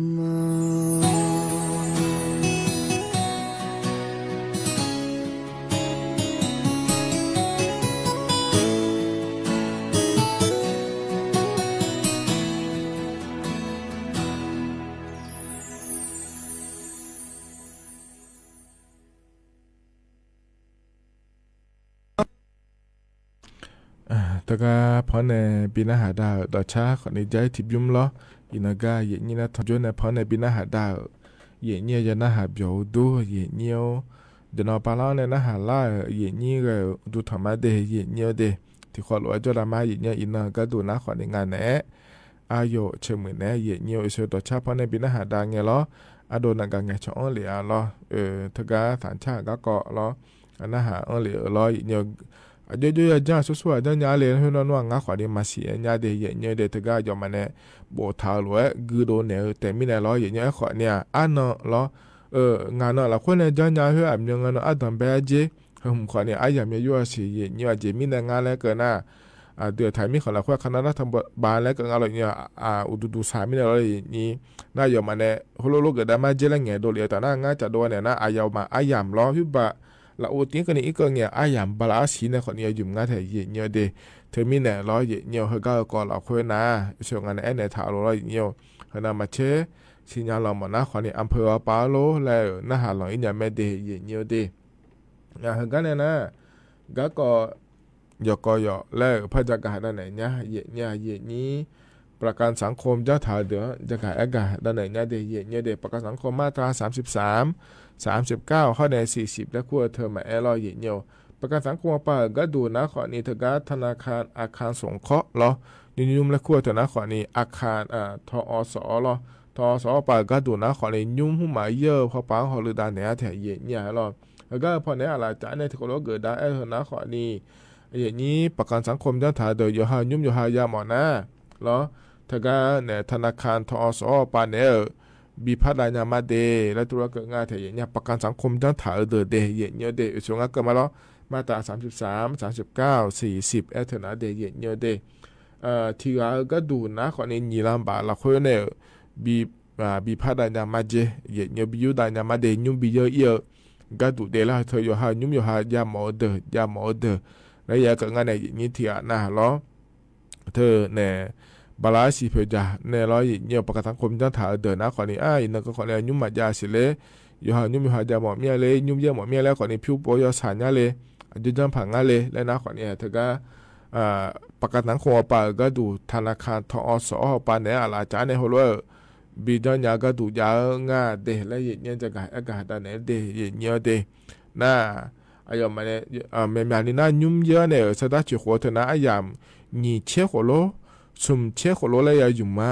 เนี่ยเธอไม่ได้หรอหยบหัวน่ารู้ละว่าเธอก็อยู่เพียงไงยามันก็ไงเนี่ยชีดอกล้อชดดอกเบี้ยเลี้ยขั้วเธอยังไงขอเนี่ยเธอก็เฮโปจนด่าเฮน่าขอเนี่ยเธอขอว่าละแต่อันนี้จนด่าเฮน่าเราเนี่ยเธอดอกเบี้ยเธอเขามาอาจจะมาบีจีเนี่ยชอบเนี่ยมาเจเนี่ยงาโคอันดับแบงงาโคนะขอเนี่ยเธอที่ยาบางเราเนี่ยที่บ้านต่างช่วยสถานแต่บีโคมาเดแล้วตัวก็ชีดอกเผื่อแต่เดเนี่ยเดน่าทุกคนเลยนะขอนี้อายุมาในชอบบ้านจีแล้วพัฒนางาแถเนี่ยเราเธอมีเนี่ยเนี่ยยากานะขอนี้เถียนะเราเนี่ยเธอประกันสังคมจังถาเนี่ยอยู่หันยุ่งยาหมอมีอะไรแล้วนะขอนี้เธอก็ธนาคารอาคารสงเคราะห์และพวกไปเนี่ยเนี่ยชอเล่นยาแต่เดเนี่ยเดขอนี้เนี่ยยุ่มเยอะแล้วเธอเถียเหรอายามแต่มันเงินไม่ได้เนี่ยนี่เชี่ยโคโลสุ่มเชี่ยโคโลแล้วเราอายามย้อนในเยอะมีเนี่ยเราเนี่ยเธอมีเนี่ยเราอยู่หากาเล่มีอะไรอยู่มึงพาซาโซฮอเนี่ยเราเนี่ยมันก็น่ะเธอเนี่ยกาเล่เนี่ยพางาลงยุ่มบาลาสิมีอันนี้จ่ายเลยก็จะมั่วเพื่อที่เรามีอันนี้ย้ายเลยเราเนี่ยบางทีสิให้มีอันนี้ชิโคงาแล้วงาโคอันดับไปอาจจะมากาสิเธอน่ะมาเจียขอนี่งาโคเนี่ยเจตนาเราที่ดอกให้พัดดาเลียสิเดดอกเบี้ยแล้วคนจะพัดดาเลียสิเนี่ยที่อันนั้นดอกเบี้ยงาโคละคุยให้บางทีเนี่ยพังาพัดเตจิโคกาเราฮึบางาสิงาโคฮึจีน่าเย่พาโลวยพาโลและดาเลสว่าเย่เนียวเดเธอมีเนี่ยเย่เนียวยมือพาซาซอฮอเนี่ยยมือพาชอชิฮอเนี่ยมังเงินน่ะถ่ายเยอะเย่เนี่ยจิมีเนี่ยงาแล้วเกินน่ะเรายุ่มเยอะเธอจิดอกยเผื่อเย่เนียวเย่เนียวจะมาเจงไงเราเย่เนียวนีลาบ้านเนี่ยเสดายุโดเลยอย่ามานีลามาเจนี่บินเนี่ยมาแล้วก็เราบิพัดญามาแล้วก็งาเรานีลาบ้านเนี่ยเธอเนี่ยยุโดเลยเนี่ยยุ่มเยอะนะนี่เชี่ยโขสุ่มเชี่ยโขย้อนเนี่ยอย่ามาเชี่ยโขเนี่ยนะเราเย่เนียวจิดอกเผื่อแต่เดที่ลำงาเส้นนี่ลำละคุยกันเนี่ยจีอาที่ไม่ได้เสดาเชี่ยโขก็เกิดละเงี้ยเนี่ยเราอยู่ให้เนี่ยนี่ลำบายุโดเลยให้เนี่ยเธอเนี่ยดอกเบี้ยเผื่อแล้วก็เราจิดอกเผื่อเฮนี่เจโลกูจีเนี่ยอย่ามาอย่าบีหงลำดอกเผื่อก็เลยถ่ายเย่เนียวเธอมีเนี่ยเดี๋ยวเนี่ยยังภาษาสหนะเฮ้แต่มันก็เลยส่วนกันเนี่ยเกิดว่าอายามเทียแต่มันเงมีเนี่ยเราเย่เนี่ยนี่เชื่อสมเชื่อคนนี้อายามเนี่ยอยู่มีเนี่ยเราเลยเย่นี้เธอมีเนี่ยเราอยู่หายุ่งเฮโลจ่าเฮมีนี่ยาเฮละคุยเราเย่เนี่ยอยู่บาลายชีน่าลัวธนาคารปาชิโขเนี่ยพางาโลข้อเนี่ยธนาคารชิโขแต่มันเงอยู่ให้ละคุยยุ่งโลเนี่ยพางาละอย่าไม่กาจอเลยอย่าเดี๋ยวอยู่มาหลงอ่ะเราเย่เนี่ยยุ่งภาษาสหเดเย่เนี่ยเดมันเงน่าเราแห่เราอย่าหมอเมียแล้วแต่หนูเนี่ยเราอย่างเดียวถึงก็ถึงหัวแต่เลยเจอหน้าคนนี้ให้อยู่ให้ยาสาระอยู่ให้อยู่เราคนนี้สาระน่ะอาศัยอย่างให้มาพาบีช่วยหน้าคนนี้ยุ่งอย่าบีโขโลแล้วเราเนี่ยน่าบีโขน่าให้อย่างเงี้ยแต่มันเงาเย่เนียวเจอละเงี้ยสตาของมายาโขโลแล้วเราเย่เนียวยังมีเจสาระเดเย่เนียวเดที่ไม่ได้ยังมือภาษาสเขาเนี่ยมันเงน่ะถ่ายเยอะเราเดเย่เนียวเดเห็นหน้าคนนี้ยุ่งเราประกันสังคมปาเขาในธนาคารทอสแล้วขั้วปาเย่เนียวอายุมาอาลาจานในเย่ยุ่มยาหมอเด้อบีอันเนี่ยก็ดูเสดาเพียงในบิยุดาก็ดูจังโดเหลืองาเดแล้วจะกากาดานในบิสิบิกาเลเดเย่เนียวเดเขาเนี่ยจะที่ก็ดูนะขอนี่เหตุกาอันนั้นตีเนี่ยเราอันนั้นตีบาลาเชติเสียเนี่ยอันนั้นเป็นอะไรเจเราอันนั้นสมเชติบาลาเช่นอย่างเสียงกันนี่เราโครงการเจ้าหน้าที่อย่างง่ายเย่เนี่ยรัฐบาลเขาปะเนี่ยเราการท่องเที่ยวแห่งประเทศไทยและขั้วปะในเดย์เย่เนี่ยเดย์ชมย้อนนะโครงการเหนือคนละครึ่งและคุ้งอาแถเย่เนี่ยเฮนะก่อนนี้ทีมมือหลัง ก็นี่บีเนเนี่ยบีอยู่มาเดแล้วตัวกับงานเถียโครงการเหนือคนละครึ่งเธอนะขอนี่แล้วเยอะนี้ก็หยอดจ้อเนี่ยก็ถ่ายมีเขาละตาวปะโดดเดกาลาหมอนะทีน่ะก็ดูยาบะชอบบ้านเนี่ยเจยาบะมาเจอินี่เลยก็งานเราเจมาเจเงี้ยอุจิยาลาเราลงแรงหุ่มมาชอบได้ยังหุ่มมาเธอโดดเดกาลาเนี่ยยาลาดูเรายาบะแล้วเผื่อนะอดีมายาบะแล้วตัวเนี่ยรัฐบาลไปยาบะแล้วชอบบ้านเนี่ยมาเดแล้วงานเถียเนี่ยเราคนละครึ่งแล้วก็งานเราเจมาเจเงี้ยอยู่ดูที่พันยานะเราอายุมาพัชบ้านในเดือดขอเนี่ยยาบาแต่อเดกูยาก็นี่ชอบบ้านแล้วมันก็ง่ายเนี่ยเรายาบามาเจอินี่แล้วถามมีเนี่ยเราเลยอย่างนี้เธอมีเนี่ยโครงการก้าวหัวเลยหมอเมียเลยเกิดหมอเมียเลยยาหมอเมียเลยและนะเราอย่างเนี่ยเธอก็เหนือคนละครึ่งแล้วบัวในอินเทอร์เน็ตเราค่อยบัวในเลยเนี่ยช่วยไม่ดองเลยเนี่ยไม่เดย์อย่างเนี่ยเดย์เฮนะขอนี่ต่อหลุยนาอย่างนี้เนี่ยทอนจวยเนี่ยเราจะการได้เนี่ยในบีซีบีก็อย่างเนี่ยฮะกันหนาวเนี่ยเราแต่ชาติบิมเลยพานะหาดามาอีเนียว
ธนาคอนนิตต่อหลุดลอยอินากายินเนทอนจวนเนบินาหาดาก็ก้อยเหอจะกะแอกาดาเนมาเดใช้เบียแล้วก็พอในบินาหาดามาเดยเนี่ยเด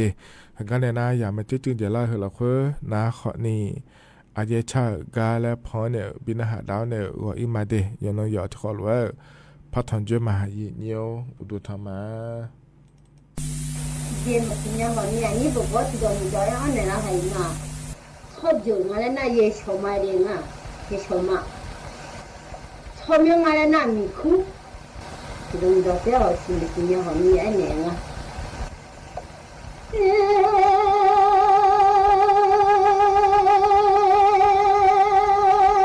mình giờ mà chỉ nữa mà chẳng ai đã ôi giờ mà chỉ nông nhà ôi đã ôi mi ra ôi giờ na mà chỉ nông nhà đã ta lên mai lo ôi bông现在嘛是命，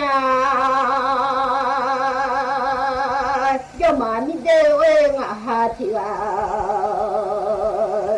老咪在为住在，啊是老奴咯，他了一老帮，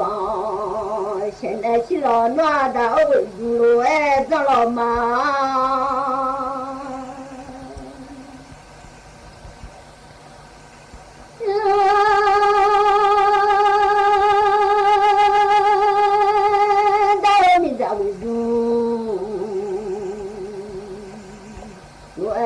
老母个专辑马来女伢的哦，母还出个专辑马来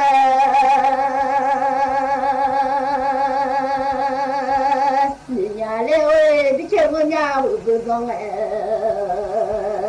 买，来女老伢哎，这妈咪在我哈提啊，老喏。哈鲁马西呢？马西呢？马西都陪，因为啊，到你家为主张哎，马西路哎，一两个家为包，现在嘛，西马西啊路呢嘛，车马家里家喏，马西呢嘛喏，家家嘞啊，车人家的好喏。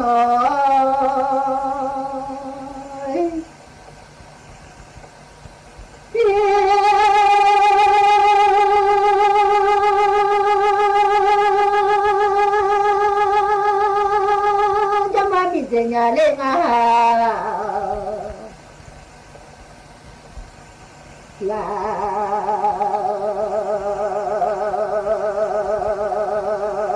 là ba đi về đã lo gì nhà ông con đi ba ôi nó mình sẽ là khát thọ nó là nhiều điều mình sẽ ngầu là khát thọ nó là nhiều lên mà mình là khát xa rồi lên nhiều hoa lặng nó dù bà đi họ lô ê bà già yếu phong nó là nữ nhà hết tôi phải gì đó ê bà gà là rồi lên nhiều bà lên mình ra mà xin nó mà mi à nó dù bà đi họ lô ê bà già yếu phong nó lò nó ê con nó đi họ lô ê bà già mà lên nữ lô nhà họ tôi phải gì ô lô ê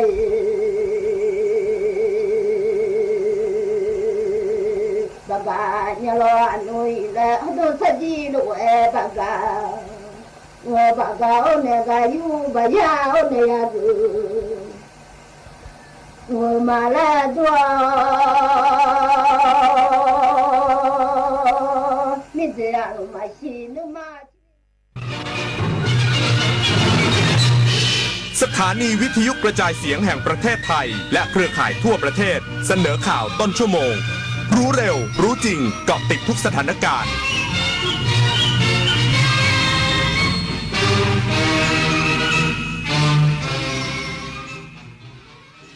รับฟังข่าวต้นชั่วโมง 22 นาฬิกากับพฤทธิ์แก้วพิบูลครับตำรวจปคม.ขยายผลจับกลุ่มสมาชิกขบวนการค้ามนุษย์ระดับสั่งการได้พร้อมพวกในพื้นที่อำเภอชะอำจังหวัดเพชรบุรีอีกสักครู่กลับมาติดตามรายละเอียดครับแยกหน่อยสิ แยกทำไมเดี๋ยวเขาก็เก็บไปกองรวมกันอยู่ดีโอ้ยหมดยุคการทิ้งขยะรวมกันในถังเดียวแล้วจ้าข้อดีของการแยกจะช่วยลดปริมาณขยะลดการสิ้นเปลืองพลังงานประหยัดงบในการกำจัดแถมขยะรีไซเคิลบางอย่างก็ขายได้ที่สำคัญการแยกขยะยังช่วยรักษาสิ่งแวดล้อมและลดมลพิษต่อโลกอีกด้วยมาร่วมเป็นส่วนหนึ่งในการแยกขยะกันนะครับคิดก่อนโพสต์จะโพสต์อะไรต้องคิดก่อน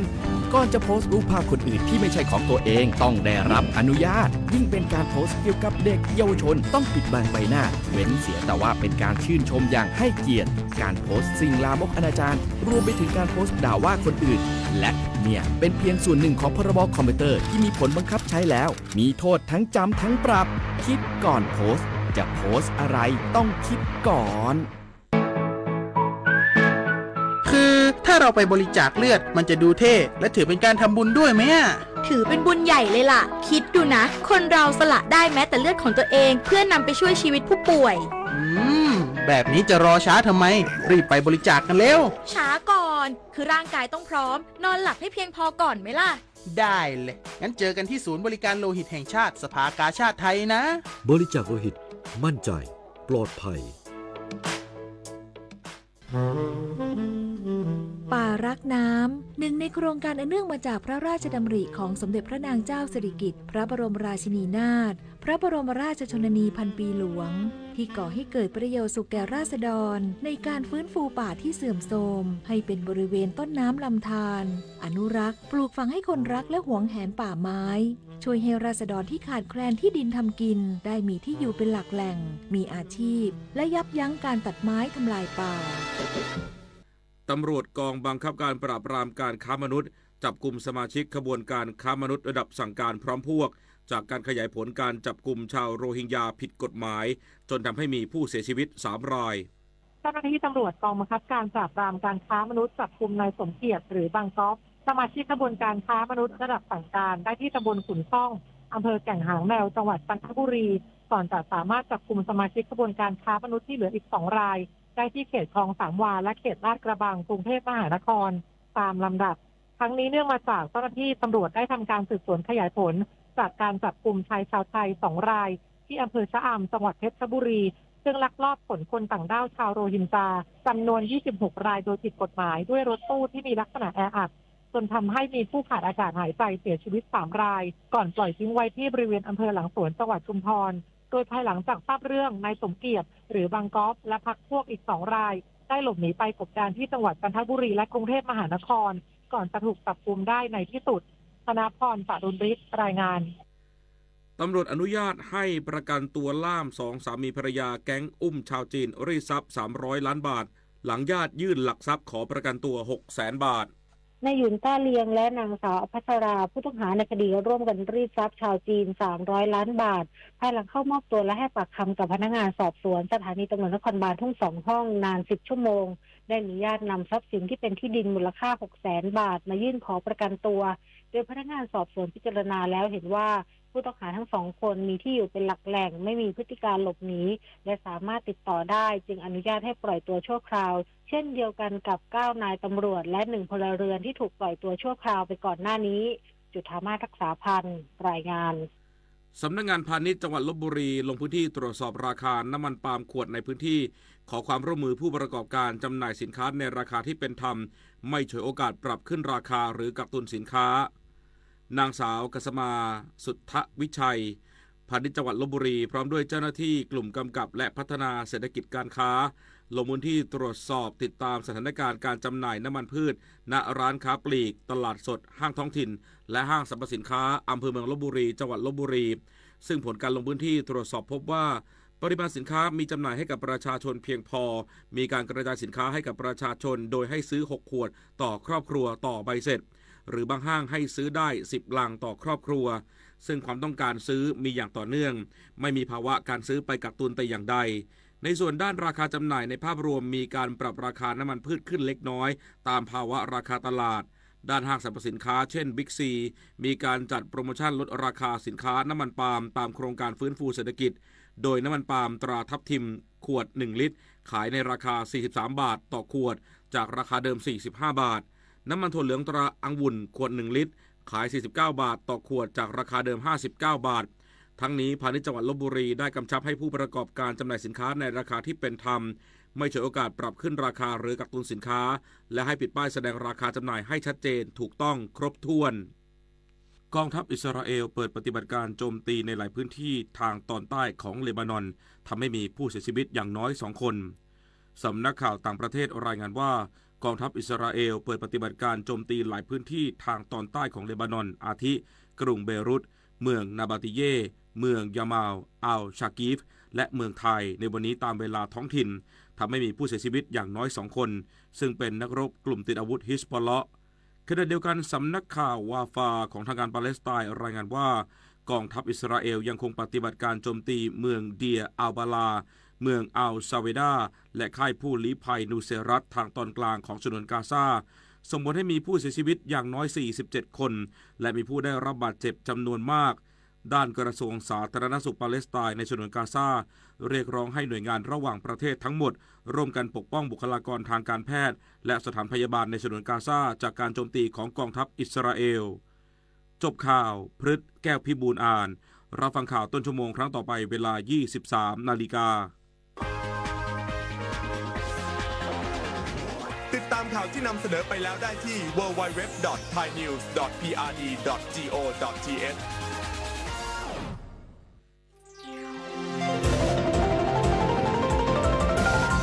วิทยุแห่งประเทศไทยให้ความรู้คู่ความสุข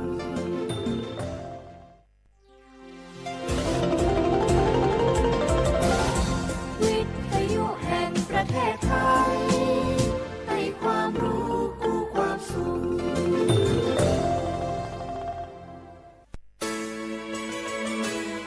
สถานีวิทยุกระจายเสียงแห่งประเทศไทยจังหวัดเชียงใหม่ AM 1476 กิโลเฮิรตซ์สถานีวิทยุภาคภาษาชาติพันธุ์แห่งเดียวในประเทศไทยที่มีความทันสมัยเชื่อถือได้สร้างอัตลักษณ์กลุ่มชาติพันธุ์สู่สากล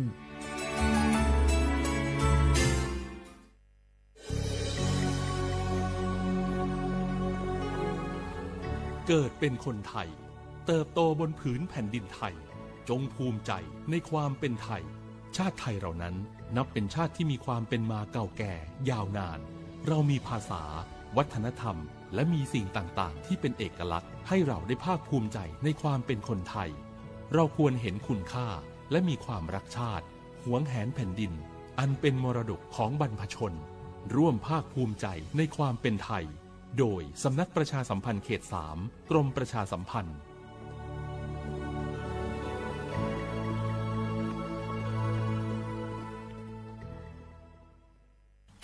บางคนเมื่ออยู่หลังพวงมาลัยก็กลายเป็นสิ่งนักซิ่งทันทีขับรถต้องเหยียบให้มิดต้องเร็วกว่าไกลแต่ยิ่งขับเร็วอุบัติเหตุก็เกิดขึ้นได้เร็วเพียงเสี้ยววินาทีการขับรถเร็วเกินกว่ากฎหมายกำหนดก่อให้เกิดอุบัติเหตุทางท้องถนนมีผู้บาดเจ็บและเสียชีวิตเป็นอันดับต้นๆในแต่ละปีเพื่อความปลอดภัยของตัวคุณเองและผู้ที่ใช้รถใช้ถนนร่วมกับคุณขับช้าๆแต่ถึงที่หมายชัวร์กันเถอะครับรู้รับปรับตัวฟื้นเร็วทั่วอย่างยั่งยืนปรารถนาดีจากสำนักประชาสัมพันธ์เขต 3 กรมประชาสัมพันธ์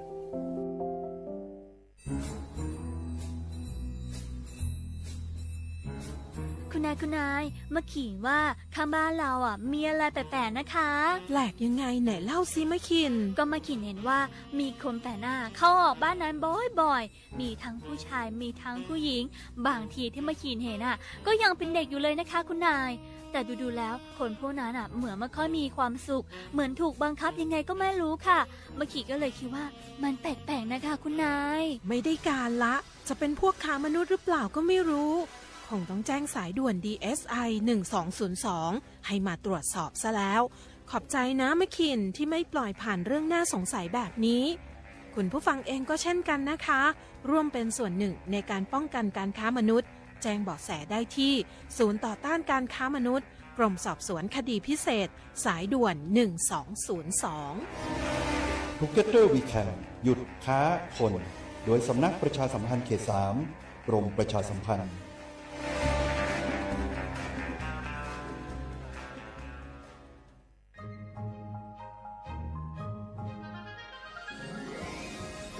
Explore bustling markets adorned with the hues of traditional Lana textiles, each piece weaving stories passed down through generations. The Lana creative economy is a living museum, breathing new life into ancient practices. From Yipeng or Loi Krathong Festival to Pi Mai Mueang or Songkran Festival, the Lana creative economy thrives in joyous celebrations, honoring the region's unique identity. It's not just commerce, it's a cultural celebration. Support local artists, cherish tradition, and be part of the Lana creative economy, where every creation is a tribute to the rich cultural mosaic of northern Thailand. Join the celebrations, support local artists, embrace tradition, and be part of the Lana creative economy, where the past meets the present and creativity knows no bounds.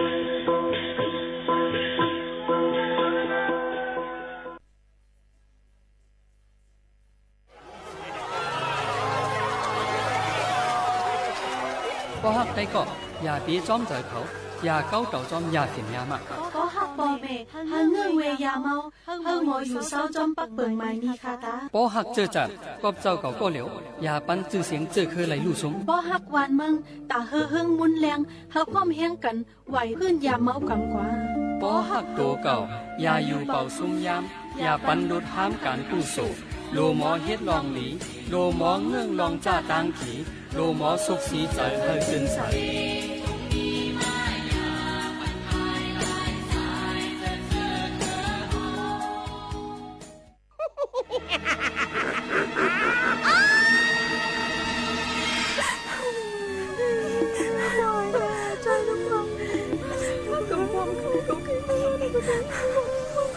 Lองcảm hai chaจังไหนตักตีอำคาเหอะเกิดเป็นมาแทงสีปอกสีปานค่ะลองการดูเสลือกก่อวดก่อกามจึงหนังลิ่งเลียนกันพามเอาโตส่งกันลองยอบตีขังกันลองอาถรรมะเด็กให้เฮ็ดกลย้อนเฮ็ดการขายโตแลลองขีเนกเป้กินผู้คามเมืองเข้ามาเฮ็ดการเจอในไล่ว่าเป็นการกล้าขายก้นขายเอาสู้เจ้าไหนเป็นก้นก็อันจังใจปันก้นเจอเหลือดไม่ทุกข้าเขาอยู่เย้า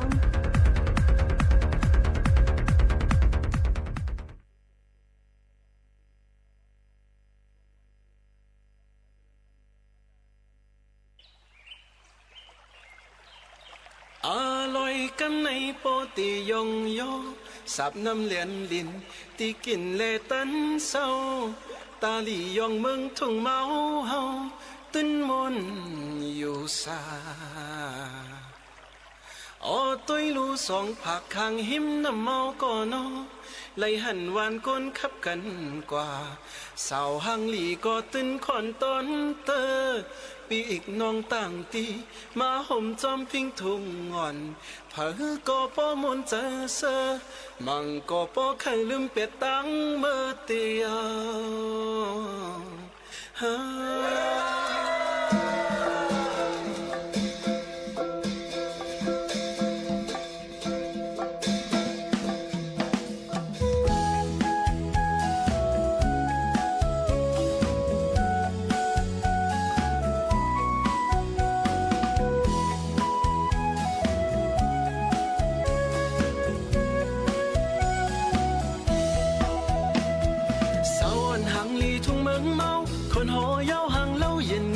สาวหมู่จีน้ำคำสาวเหมือนหมอกต้นลำในเป็นสาวปังคำหางลียุ่มไหมจังมอไปมอเข้าใจเฮาเอาใจเมาย่องเป็นกำเยาตุ้ยลูกโกย สาวเปิ้นสวยเปิ้นสวงหันสาวตึงลงโตเล่าสาวน้องเต้าหอมสอง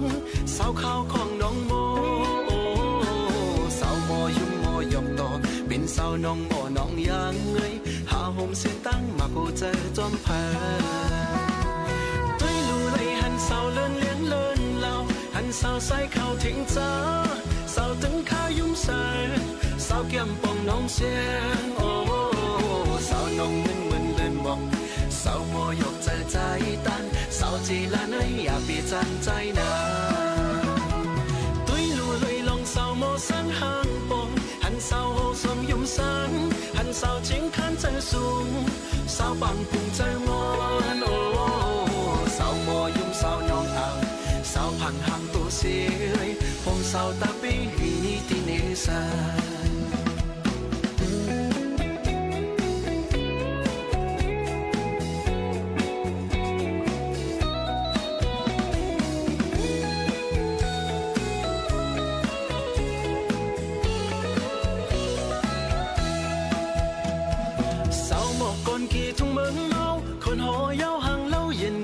สาวหมู่จีนำคำสาวเหมือนหมอกปลายลำในเป็นสาวปังคำหางลียุ่มไหม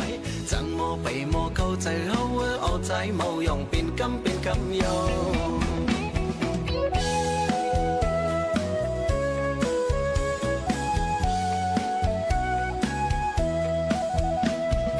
สาวหมอกคนกี่ทุ่งเมืองเมาคนหอยาวหางเล่าเย็นแง่เป็นสาวหมู่จีนำคำสาวเหมือนหมอกปลายลำในสาววันคำหน้าอ่อนยุ่มใหม่สาวไม่ไปสาววันจีให้สาวไตเจออย่างเงินเปิ้นจะคือเสือตุ้ยลู่เจ้าของสาวโมหักเปียงสวงหันสาววันน้องยุ่มเถิงสาวตึงคำยุ่มแสงสาวเองเก่าขาวพองสาวน้องคำเลจีเก่าเป็นสาวโมเสือจะจับจอยผมสาวเขาปล่อยห่างสาเลตึงโคยิ่งอ่อนส่วนลิกไหลปลายเงินสาวมันเลื่อนสีสนหันสาวน้องมนเจอพองสาวหน้าของน้องข้างสาวห่างนุ่นห่างอ่อนเป็นสาวน้องก่อนหวานหอมไว้ผมสาวน้องลองสั่งเปลีอ่องเจอ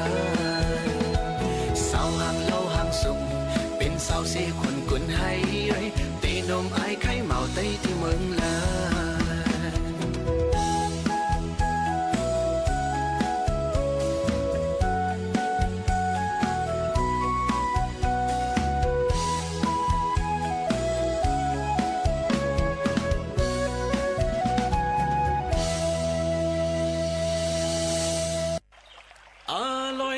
ในโปติยงโยสับน้ำเลียนลินตีกินเลตันเศร้าตาลียองเมืองทุ่งเมาเฮาตึนมนอยู่ซาตุ้ยลูสองผักข้างหิมน้ำเมาก่อนอไหลหันหวานก้นขับกันเหมือสูงค่ะเหมือสูงพี่น้องพงยินถ่อมเสียงใต้ทั้งเสียงกูก็กูกนค่ะชบกันเนื้อตอนการภาษาความใต้ดีห้องปล่อยเสียงสวทเก่งใหม่ AM 147 กิโลเฮิรตซ์ค่ะครบทบซ้ำกันกูวันพอถึงมาข้าวยาม10 ถึง 11 โมงกลางเนื้อ10 ถึง 11 โมงกลางค่ำอยู่จอมขาวหมูขาวน้นสุภาวันเชื้อสารวินเป็นอุ้ยก็อุ้ยแส่ปอแม่ปีน้องๆเขาในข้าวยามตอนการภาษาความใต้จึงหนังไหนค่ะพี่น้องเขาค่ะเมื่อในก็ครบทบจำกันเสถึงมาในวันศุกร์ที่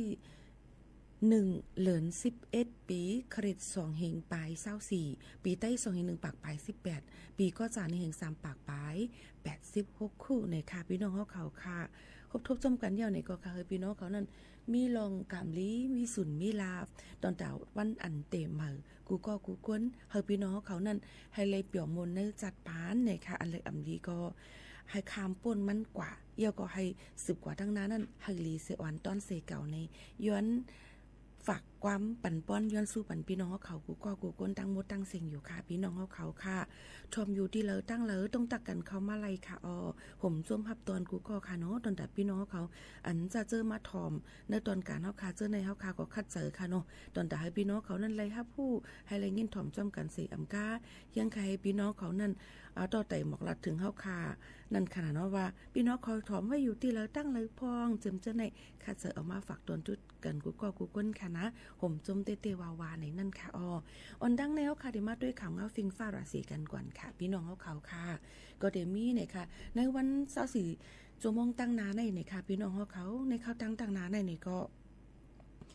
ดังปอดของจึงไทยแต่มีลมกัดลมเย็นมาค่ะพี่น้องเขาหลายองตีเหมือนหนังตั้งลอยอินทนนท์จะในองตีจอมอยู่สับตั้งลอยจะในก็ติกัดไม้เย่าเนี่ยค่ะเนาะรู้ล้อมด้วยถึงป้ายอยู่ลีกันจอมค่ะพี่น้องเขาหนังฮือพ่อเดอยู่ลีกินหวานจะในเขาก็คัดเจอเอามาฝากตวนถึงพี่น้องเขาลมกัดลมเย็นก็ติมีฝนก็ยังติ๊กตกอิดออดอยู่ค่ะพี่น้องเขาก็ติมีจอมเตตอนเมหังสอนเมืองตากพิษณุโลกและเพชรบูรณ์เนี่ยค่ะลมกัดลมเย็นติมีดี21 ถึง 24 องศาเซลเซียสค่ะเพราะเป็นดังกรุงเทพมหานครเนี่ยค่ะเนาะตั้งเมืองกอกนั่นเนี่ยก็ฝนในจังตกลงมาหูปังมัน30ในพื้นที่ลมกัดลมเย็นที่มีดี25 ถึง 26 องศาเซลเซียสวัยวันก็ที่มี33 ถึง 35 องศาเซลเซียสในนั้นค่ะนี่ก็เป็นข่าวเงาเอามาฝากตอนถึงพี่น้องเขาอ่อนตั้งเที่ยวค่ะเลยคุบทบซ้ำกันซึ่งหนังไหนค่ะพี่น้องเขาค่ะมาด้วยเทียงข่าวเงาเทียงไหนค่ะเนาะพี่น้องเขาค่ะมาถ่อมด้วยเทียงว่าจะมีข่าวเงาอีสังไหนค่ะเมื่อวันที่31นั่นไหนค่ะเนาะผู้คนเจดอนเก้งใหม่ก็สั่งการที่นายอำเภอสันทรายค่ะให้เขากดแจดกดทัดด้วยมือองตีอันเป็นแผ่นดินไหวค่ะพี่น้องเขา 1.6 เนี่ยค่ะริกตั้งลึกมัน3 กิโลเมตรตีเมืองสันทรายเนี่ยค่ะก็บนนั้นเลยลองตั้งจะในก็มีลองดูซุ่มอีสังค่ะก้อยกาว่าข้าเจอทางเฮียนเอามาบอกรัดปันพี่น้องเขาเลยครับผู้ว่าเนี่ยก็เป็นเพศสภาวะอันหนึ่งเหมือนกันที่เขาค่ะเอามาฝากตวนจู้ถึงปอมไม่ปีน้องๆเขาให้แรงยินถ่อมค่ะโนมาด้วยเทียงข่าวเงากันค่ะพี่น้องเขาค่ะพอดีก็ด้วยข่าวเงาฟิงฟ้าราศีตั้งเมืองตนตีนั่นในซึ่งเดี๋ยวตั้งเมืองใต้เฮาเนี่ยค่ะเลยตั้งเมืองโฮมตุ้มนั่นในซึ่งก็เดี๋ยวมีเหมือนหนังตั้งตนตีจะในก็กัดไม้ยาวเนี่ยค่ะ1แค่นกัดตนตีในรีอยู่นั่นค่ะเป็นเว้งอันดีรีอยู่เว้ง1เต้ๆเนี่ยค่ะพี่น้องเขาแล้วก็เขาขามาด้วยเทียงเนี่ยค่ะพี่น้องเขาก็ได้มีเทียงตั้งลาเซลเนี่ยค่ะเนาะลาเซลก็ยังตึกเต็มมีจังมีพังงึบและฝนจังตกอิดออดอยู่ค่ะพี่น้องเขาอันนี้ก็เป็นเทียง1อันค่ะเนาะเก้งตุงแต่ก็มีฝนเนี่ยนะคะกัดเนี่ยนะคะมีอยู่18 องศาเซลเซียสเพราะเป็นต้นที่ที่มี14 องศาค่ะเนาะพี่น้องเขาก็ล่างคือก็แหลดไม้ดึกหลีพ่องหลีอยู่ในค่ะน้ำจางหมูเจเดี๋ยวจังมีฝนตกลงมาอีดออดในค่ะพี่น้องเขาลองตั้งเสื้อในก็คัดเสื้อเอามาฝากตอนจนถึงไฮไลท์ยินถ่อมจ้อมกันเสื้อหนังในค่ะพี่น้องเขาเยาก็เขาค่ะเดี๋ยวมาด้วยแทงในค่ะพี่น้องเขา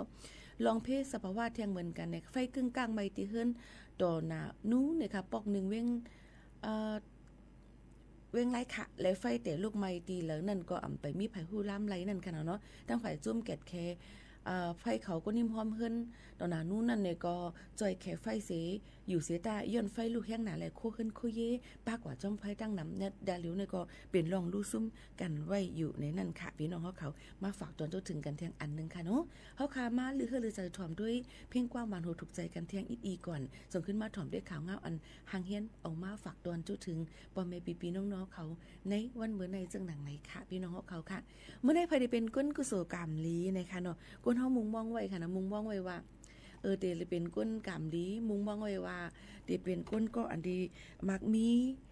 เดเป็นก้นก็อันดีว่าให้เตรียมทุนกูลองในดองใจค่ะย้อนเพิ่นนั้นแหละซึ่งหือก็ลีค่ะกูลองกูอันมันเตรียมทุนมื้อนั้น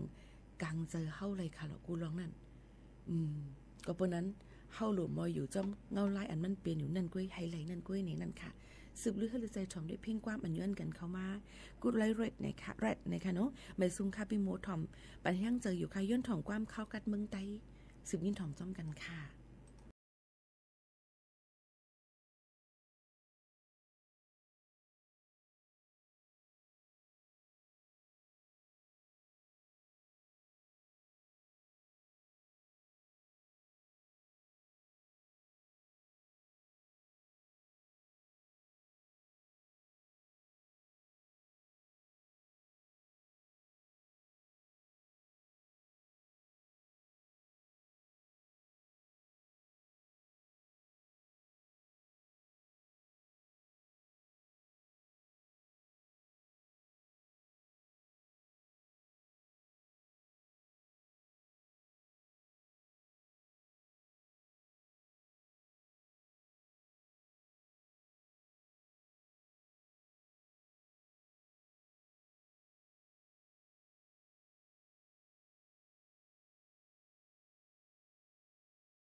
ค่ะนะข่าวกัดเมืองใต้เนี่ยค่ะมาฝากตอนจุถึงพี่น้องเขาให้ไลยินถ่อมจ้อมกันในวันเมื่อในและพี่น้องขอย้อนกันเข้ามาทางแฟนเพจ Facebook สวทเก้งใหม่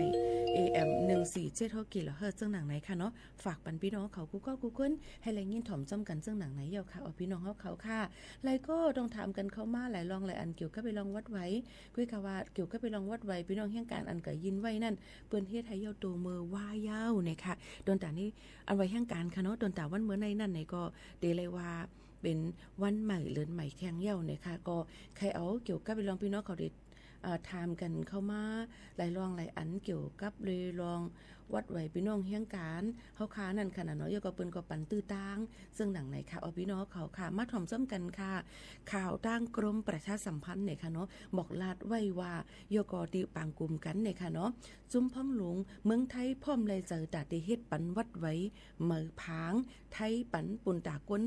อายานเมืองเจออันเกิดในเมืองไทยแลไว้ดีอยู่ปันตาก้นยานเมืองอันเข้ามาอยู่ในเมืองไทยปียาวข้าวหึงอ่านโหนับแสนมันในค่ะพี่น้องเขาถ่อมด้วยลีค่ะเนาะก็ในจิรายุหงทรัพย์เนี่ยค่ะผู้ขานปากลุ่มพ้องหลวงเมืองไทยลาดกว่าดีผู้สื่อข่าวในปังกลุ่มพ้องหลวงอันเฮ็ดสร้างกว่ามือวันที่29เดือน12แห่งปลาย24นั่นเลยพร้อมเจอตาดีเฮ็ดปันวัดไว้หมายฝางก้นไทยปุ่นตาก้นผ่านเมืองอันเกิดในเมืองไทยและก้นยานเมืองอันเข้ามาอยู่ในเมืองไทยปียาวเข้าหึงโฮมตั้งเซงมีอยู่ 483,000 เฮงก่อค่ะพี่น้องเขาก็เปิ้นนั้นแลเขาก็ลาดด้วยว่าในเป็นคอเลยเจออันของสีภายห่มลมเจอจัดเมืองไทยเนี่ยน่ะสมชเขานั่นเนี่ยค่ะเนาะเขายืนต่างไว้หนังหือเตแกลิดปัญหาลองก้นผ่านเมืองลองออกตั้งไปตั้งกว่าเตง่ายสีเตเลยมีศูนย์เข้าป้าปกป้องไปมักมีหวานเมืองแฉงในนั่นค่ะอยู่ที่ห้องการฝ่ายในเมืองกระทรวงมหาดไทยเขาสิเฮาเอาปุนพรขับขึงปืนเผากว่าล็อกเบิงการกว่าในเข้าตั้ง30วันถึง60วันตาเตกดทัดขึ้นปืนตัวก้นหมอกจำ500,000ก็ในเตใจเข้าย่ามอยู่44ปีและให้ลดยอมคักตอนกันการกดทัดพองหมดเรื่องว่าจากที่กดจัดกดทัดได้ปืนส่วนตัวนั้นนึงก็2ปาก70วันไหนห้ำ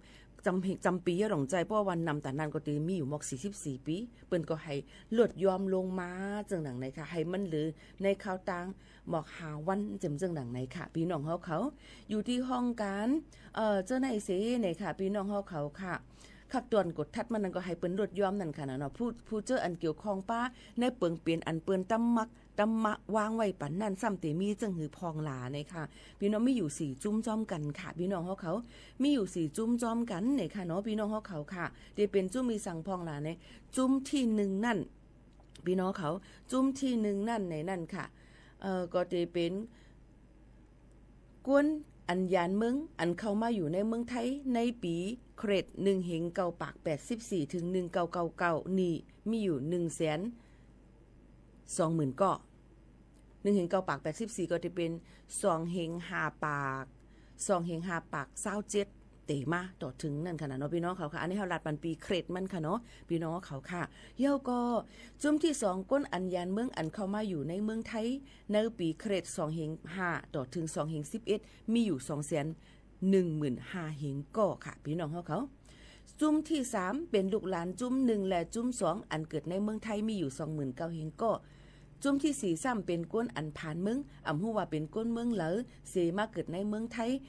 113,000 เฮงก็ในค่ะพี่น้องเขาค่ะเกี่ยวกับไปลองในเสก้นอันจำเจอลุมพองงำเจเวงก็หลายๆทีเปิ้นก็ลาดไว้นั่นขนาดนะก้นจุบที่1นั่นหมายกับตัวแต่ที่6นะคะอันนี้ก็13ตัวนั่นค่ะนะจุ่มที่2หมายกับตัวแต่ที่089ที่ไหนค่ะจุ่มที่3ก็เป็นลูกหลานจุ่มที่1จุ่มจังหนังไหนค่ะเนาะเป็นลูกหลานจุ่มที่2เกิดในไทยเนี่ยค่ะก้นอันมีศูนย์ย้อนไว้ไทยหมายฝังไทยนั่นโหลเป็นก้นอันเกิดในเมืองไทยหรือเลยเป็นก้นอันเกิดในเมืองไทยป้อ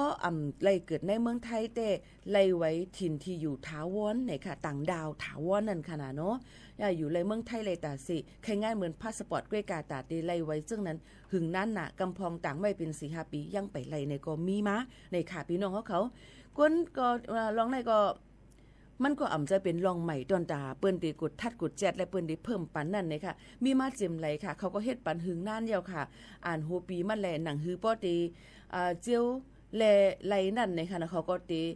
ลดย่อมบันข้าวยามมันตอนตาที่ทัดทองเจ้าไหนในค่ะพี่น้องเขาเนี่ยไหนค่ะเนาะพี่น้องเขาค่ะก็เปิ้นนั่นแหละก้นเมืองหิมห้อมเมืองไทยเหมือนหนังเมืองโฮมตูมเมียนมาในก็ย้อนเปว่าเป็นซึกในเมืองแหล่สังการหากินเล่งต้องอย่าผึดเจิมเจ้าในไรสังค่ะก้นเมืองกำพองเป็นเจ้าคือจังไรคามเถินคามร้อยค่ายเขามาอยู่จ้อมแดนลินไทยบางเจื้อมีวัดไว้หมายพังก้นเมืองไหลหัวตัวสะกอดได้เป็นก้นเมืองไหลเจิมเจ้งในค่ะพี่น้องเขาค่ะเมื่อมาอยู่แลนลินเมืองไทยปียาวเข้าหึงเมืองไทยก็จังคึงปองเฮ็ดปันไว้กับตัวก้นเปิ้นตีสูงก้นอันสันร้อยก้นเจ้าคืออ่อนก้นผ่านเมืองบุคคลไม่มีสถานะทางทะเบียนเจิมเจ้านะคะก้อยกาไว้กับตัวเจ้าในก็เตเลยอยู่ในปื้นตีอันมักคานไว้นั่นก้อยป้อลูกกว่าไตมือหนือเจ้าในก็เตเลยก็ย้อนไว้ออกนอกปื้นตีในขาพี่น้องเขาลองตั้งอันในก็เตเป็นว่าเฮาขาดถูกดีเลยฮู้ไว้ว่าเฮาขาดถูกดีเลยฮู้ไว้ว่าเฮาขาดเป็นก้นยิบไว้วัดไว้อีสังเฮาขาดถูกเลยออกข้าวตั้งกว่าที่แล้วตั้งเลยเจิมซึ่งหนังไหนค่ะลองตั้งอันนี้มันลำลองเนี่ยลองวัดไว้ในอ่ำจะว่าเกิดขึ้นมีมาใหม่ๆในก้อยมีมาปียาวข้าวหึงก้นหนึ่งก็ในเดเลยมีวัดไว้อันเร็วก้อยเพราะว่าพี่น้องเขาเลิกหรือเลยเลิกเอาวัดไว้อันไรอันนึงให้มันหลีตอนตาพี่น้องเขาประวางก้นหนึ่งก็ตียิบไว้อันไหนก็ยิบไว้อันนั้นก็ยิบจังไหนจึงเปิ้นก็ตีอ่ำปันนั่นค่ะเนาะก็เปิ้นนั่นแหละลงตั้งเจ้าไหนมันเต็มปีนพอถามมีหมูขาวนู่นมาว่าไว้เฮาคาในรู้จ่องเฮ็ดไรลูกเฮาคาในรู้จ่องเฮ็ดไรในเป็นข้อถามอันมีอยู่กูวันพี่น้องเขาเอาเงาหักศักดิ์ศรีหลักฐานวัดไ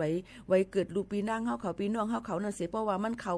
ขวางอันเป็นอยู่จ้อมอันนี้หมู่ขาวนุ่นลาดอยู่เจ้าไหนก็เอากว่าดองถามตีลุ่มเจเว้งตีอำเภอตีลูกหลานเฮาค่ะล่วงเส้นสายไม้เฮ็ดวัดไว้นั่นในก็เตลีในนั่นค่ะพี่น้องเขาลองตั้งเจ้าไหนมันเตย่อยย่ำเนี่ยย่อก็มันก็ก้นก้อนนึงเลยก้อนนึงตีอ่ำเหมือนกันมันก็เข้ามาปอเป็นก้นเข้ามาเป็นเสื้อคืออันไหนมันก็เมเป็นก้นเสื้อคือในเจ้าไหนเปิ้นก็ได้ทัดทองเงามันมาต่อถึงปันลูกปันลาในจ่องไกลไรนั่นค่ะเนาะในก็มาฝากปันพี่น้องเขาเกกว่าลูกอ่อนอันมาเกิดตั้งเมืองไทยปี5ปี6ปี7ปีเจ้าไหนก็ยุ่มยามมาตีไรอยู่นั่นค่ะเนาะเกกาหลุดได้ด้วยทางว่าไว้ก็เป็นปอก็เป็นแม่มันน่ะเป็นจึงหือแทงจึงหนังไหนค่ะพี่น้องเขาลองตั้งอันนี้ก็มาฝากปันพี่น้องเขาจึงหนังไหนค่ะเนาะเฮาค่ะอ่อนกันหรือฮือเจอถ่อมด้วยเพียงความหวานหูถูกใจกันเที่ยงนึงโหกว่าในค่ะพี่น้องเขาเพียงความโหในค่ะเนาะเฮาคำมาถ่อมจ้อมกันก่อนในค่ะเนาะมีพี่น้องเขาย้อนกันเข้ามาค่ะเนาะก็มาเที่ยงหลายๆเพียงความติคัดเจอเอามาฝากตอนถึงพี่น้องเขาเที่ยงอยู่ค่ะนะแต่เรือนเลยมาถ่อมได้เพียงความอันพี่น้องเขาย้อนกันเข้ามาอย่ามองในก่อนค่ะจงขึ้นมาอู้จ้อมกันค่ะเนาะ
พบทบซ้อมกันกูวันๆค่ะนะพี่น้องเขาค่ะพอถึงมา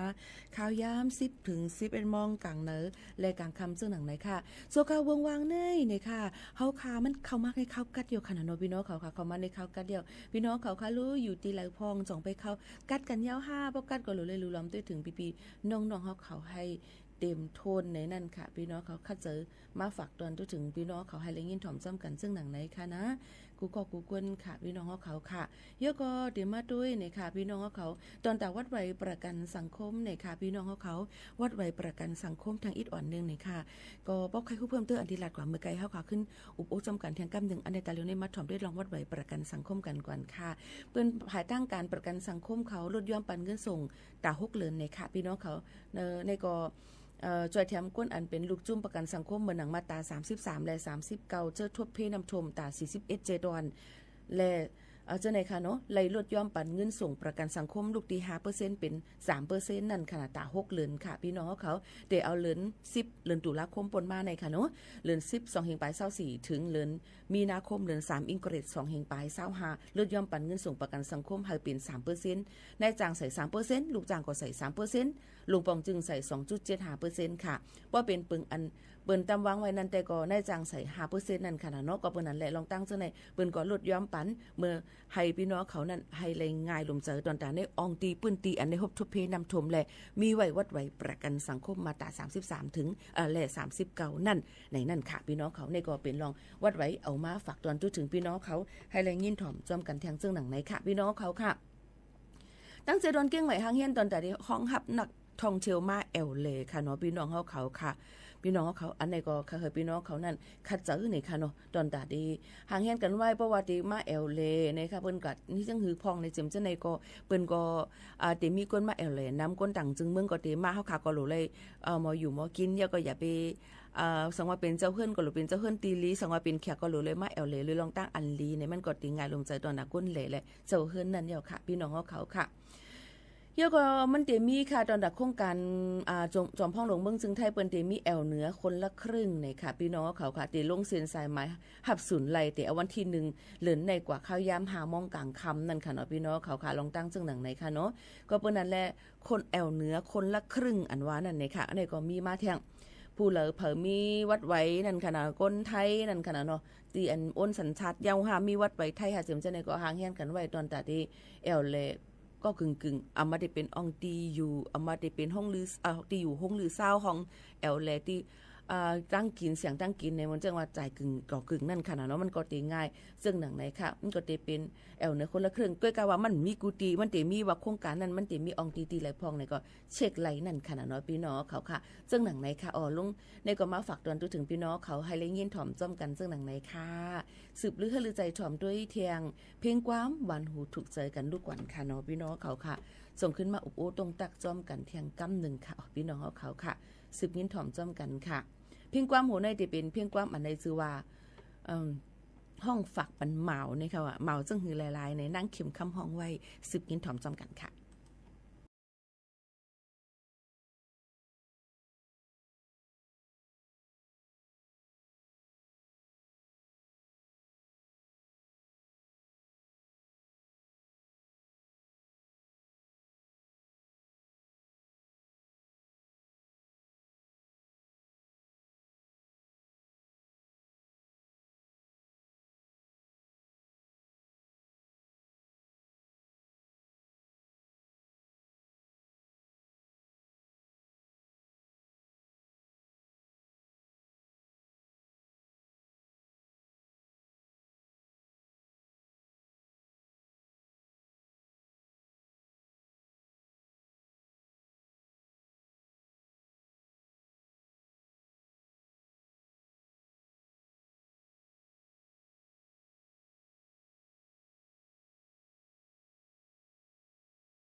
สกาเบามีมากกันในมณฑลถ่อมซึ่งในหัวเดเลิกก็อะไรในค่ะเนาะเพราะเลิกนำนะก็ใกล้ห้ามค่ะนะพี่เนาะ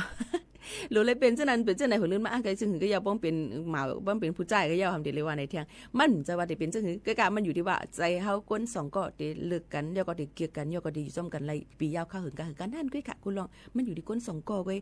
ก้นต่างก็ต่างตั้งเป็นแค่ว่าก็ยาวมันใจมันเป็นมันเดี๋ยวไปเอามาเข้าเจอนั่นค่ะเนาะมันอยู่ที่ว่ามันอยู่ที่ว่าเฮาป่องใจกันนั่นก้วยในนั่นค่ะพี่น้องเขาค่ะลาด้วยลองตั้งเพียงความค่ะโยก็ป้อพี่น้องเขาต้องถามมาเกี่ยวกับไปลองวัดไว้ในมันจะว่าตึกหาเกิดขึ้นมีมาก้วยในค่ะเนาะพี่น้องเขาค่ะเปิ้นก็ลาดไว้ว่าเปิ้นตกลงกันว่าเปิ้นก็สิปันสัญชาติไทยตอนดาก้นอันอยู่ในเมืองไทยปียาวข้าวหึงมาเจอนั่นแหละมีอยู่4จุ่มที่1เอาเข้ามาถึงเมื่อปี25ปากปลาย27เต็มจังได๋จุ่มที่2ก็เป็นก้นยันเมืองอันเป็นก้นปืนที่สูงอันเข้ามาอยู่ให้นั้นก้นที่3ก็ได้เป็นลูกอันนั้นเกิดเมืองไทยก้วยการลองตั้งในพี่น้องเขาค่ายกว่าด้วยเข้ากว่าด้วยรายละเอียดมันรายย่อยมันไหลค่ะก็เมื่อไกลคาลาดกว่าเย้ากำ1ค่ะเนาะพี่น้องเขาค่ะเมื่อไกลคาลาดกว่ากำ1เย้าเกี่ยวกับไปลองวัดไว้ในพี่น้องเขาถ่อมย้อนหลังไล่ตั้งแฟนเพจ Facebook ถ่อมลิๆนะตั้ง Facebook สวทเก้งใหม่ AM 1476กิโลเฮิรตซ์นะคะบ่ลาดูติ๊กๆในมื้อในแดมหลูเฮียงค่ะลาดูติ๊กๆก็มาคัดที่เข้ามาใหม่ก็ไปฮู้ค่ะคัดที่เข้ามาใหม่ก็ไปตั้นถ่อมค่ะไหนที่ดีก็มื้อในไรฮู้ข่าวแล้วอันไหนแกค่ะบ่ลาลงวัดลงไว้ในมันติย่อยย่ำแหน่นเยาก็มันก็ว่าลูกเข้ามาเกิดมาเมืองไทย11ปีไปไล่ไว้เกิดได้เฮ็ดสังละไล่ไว้เกิดนั่น1มื้อเกิดมานั่นป่น15วันเฮาได้เลยเอาไว้เกิดที่ห้องยาอันที่หมอยาเขาเกิดปันก็เป็นแม่มันนั่นน่ะค่ะเปิ้นก็ติปันลงลายมือปัญญาก็เอาไว้เกิดนั่นก็เป็นปอก็เป็นแม่ไว้เกิดลูกอ่อนนั่นเอากว่าแจ้งเกิดตีแขวงตีแขวงเป็นห้องตีกิ่งเพมันเห็นนะคะตีแขวงตีอำเภอนี่แล้วว่าง่ายๆซึ่งไหนป้อก่อแจ้งเกิดเย้าเขาก่อนเหลือขึ้นแจ้งเขาในทะเบียนบ้านป้อเอาแจ้งเขาในทะเบียนบ้านอยู่ไว้ในให้นั้น10ปีป่นกับ15ปีป่นกับเปิ้นได้จำหน่ายเบ็ดเปิ้นว่าเฮียงละก้นก้อนในหลวนก็ในมันตุ้งนึงอีหยังโรงเรียนก็มันกว่าอยู่วัดไว้อีหยังก็มันตุ้งนึงเปิ้นเช็คมันเปิ้นก็ได้จำหน่ายกับแปดมันได้หยาบค่ะใจว่าแจ้งเกิดขนาดก็อย่ารู้เลยเขามาในทะเบียนบ้านยกก็บ่ได้กะขึ้นโรงเรียนกะก็เลยก็รู้เอาไว้นั่นกว่าให้มันมีรองตุ้งนึงอยู่ตาสิยันเปิ้นอะไรพอถามมาว่า11ปีเอาไปไล่ไว้เกิดในข้ามจังต่อปันพี่น้องเขารู้เลยเอาหลักฐานเอกสารกูอันนั้นกว่าต้องถามตีลุ่มเจเว้งอันพี่น้องเขาก็แจ้งเกิดกันนั้นค่ะเยาว่ามันอยู่ในคักตอนไหนมันเปลี่ยนจังหือจังหนังไหนค่ะก็บนนั้นลองวัดไว้ในมันย่อยย่ำเนี่ยมันนำหนึ่งค่ะเนาะก็บนนั้นพี่น้องเขาป่องเจอปันเขาใหญ่นำสีกัมในนั้นค่ะลองตั้งเสื้อในค่ะเนาะพี่น้องเขาค่ะเยาก็พวกใครหูดแทงเอาตื่นเต้นมาลาดปันอยู่มันลาดกูวันลาดตั้งวันก็ไปซวบค่ะเกี่ยวกับเลยลองตั้งวัดไว้ในค่ะเนาะก็บนนั้นแหละลีเลเซเปิ้นถามปูเก๋ปูกลางวานอันเฮาใครอยู่นั่นอย่าไปพุ่งว่าเปิ้นก็รายงานตัวในเรียนกว่ากูก็ไปใจเปิ้นไปว่าจังนั้นในค่ะเนาะก็เปิ้นนั้นเปิ้นโหเลยเฮ็ดจังหือ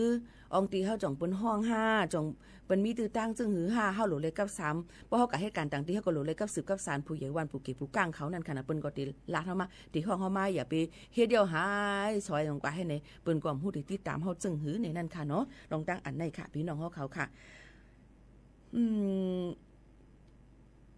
เตผัดยันพี่น้องเขาเมื่อก่อนเยาค่ะนะพี่น้องเขาค่ะข้าวยาหมดเสียงเยาค่ะเนาะยิงจมขอบใจกูก็ค่ะดีไว้ข้าวยามมีกะขันมาถ่อมจมกันดีในสิ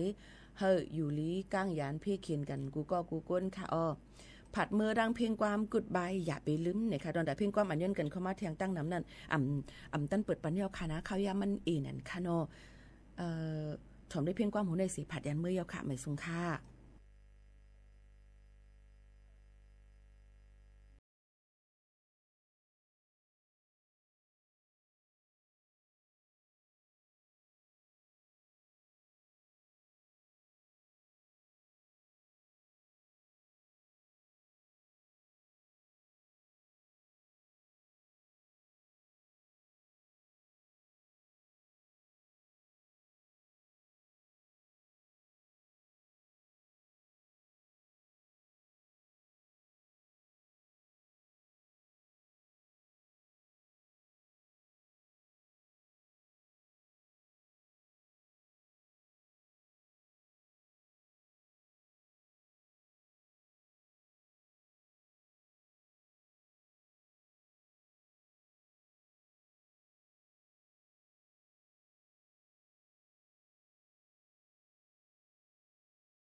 จับจอมสู่น้องนางก้นหังลีอ่อนสังปีมาเก้ามักหูเจอเฮาจอมน้องบ่ทานฟ้าหันเคนำเสือซื้ออยู่จำเฮาปีเฮาไล่มาโทพันเจอจับน้องอ่อนเยาว์ส่องสู่นางเตหักใจไหลเคยย้อนความทำตัวหึงปีเดเมื่อเยาวนานองไตเวงก็มาถูกใจสถานีวิทยุกระจายเสียงแห่งประเทศไทยและเครือข่ายทั่วประเทศเสนอข่าวต้นชั่วโมงรู้เร็วรู้จริงเกาะติดทุกสถานการณ์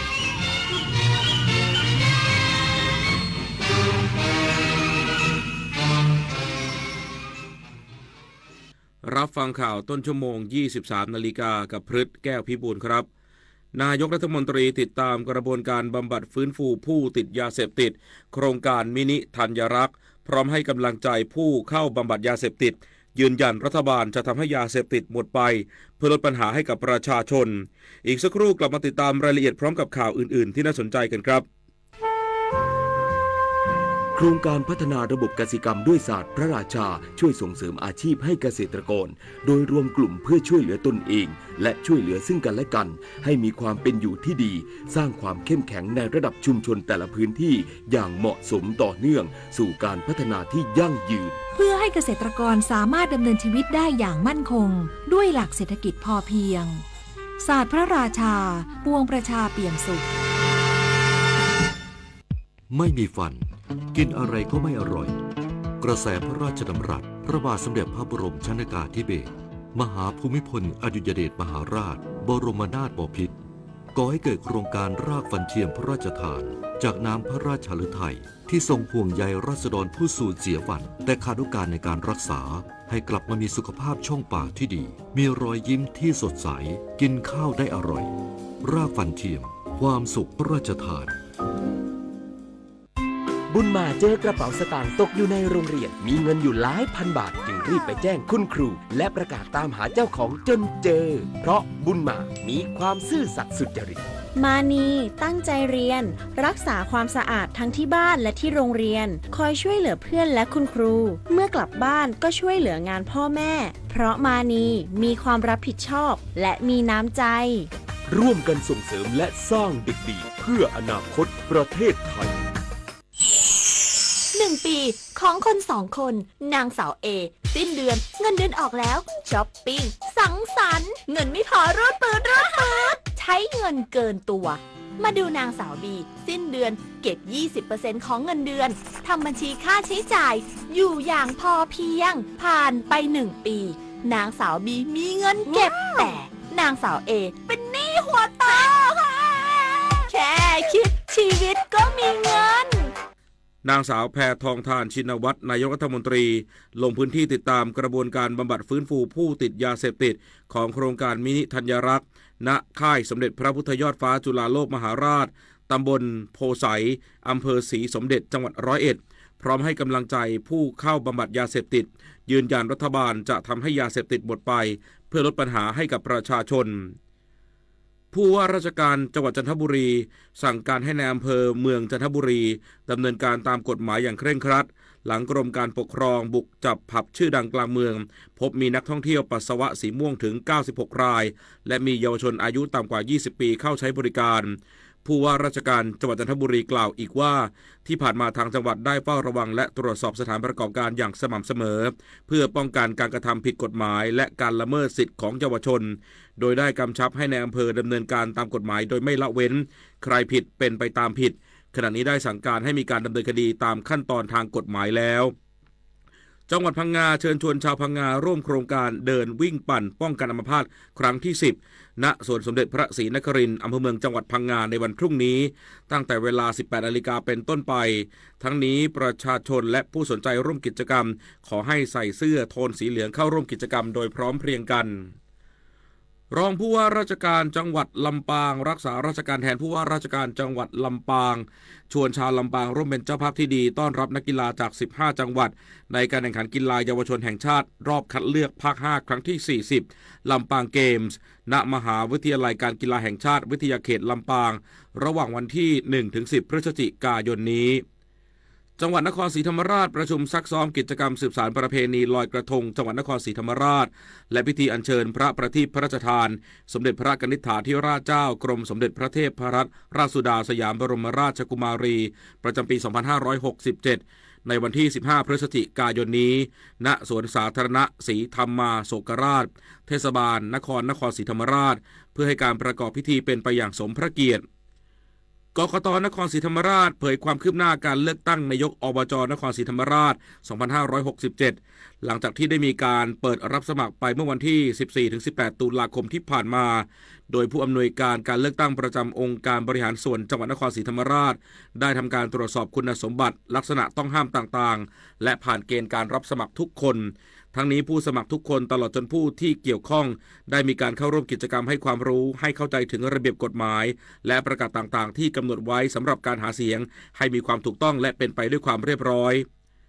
จังหวัดหนองบัวลำพูเปิดงานหนองบัวลำพูแฟชั่นวีค 2024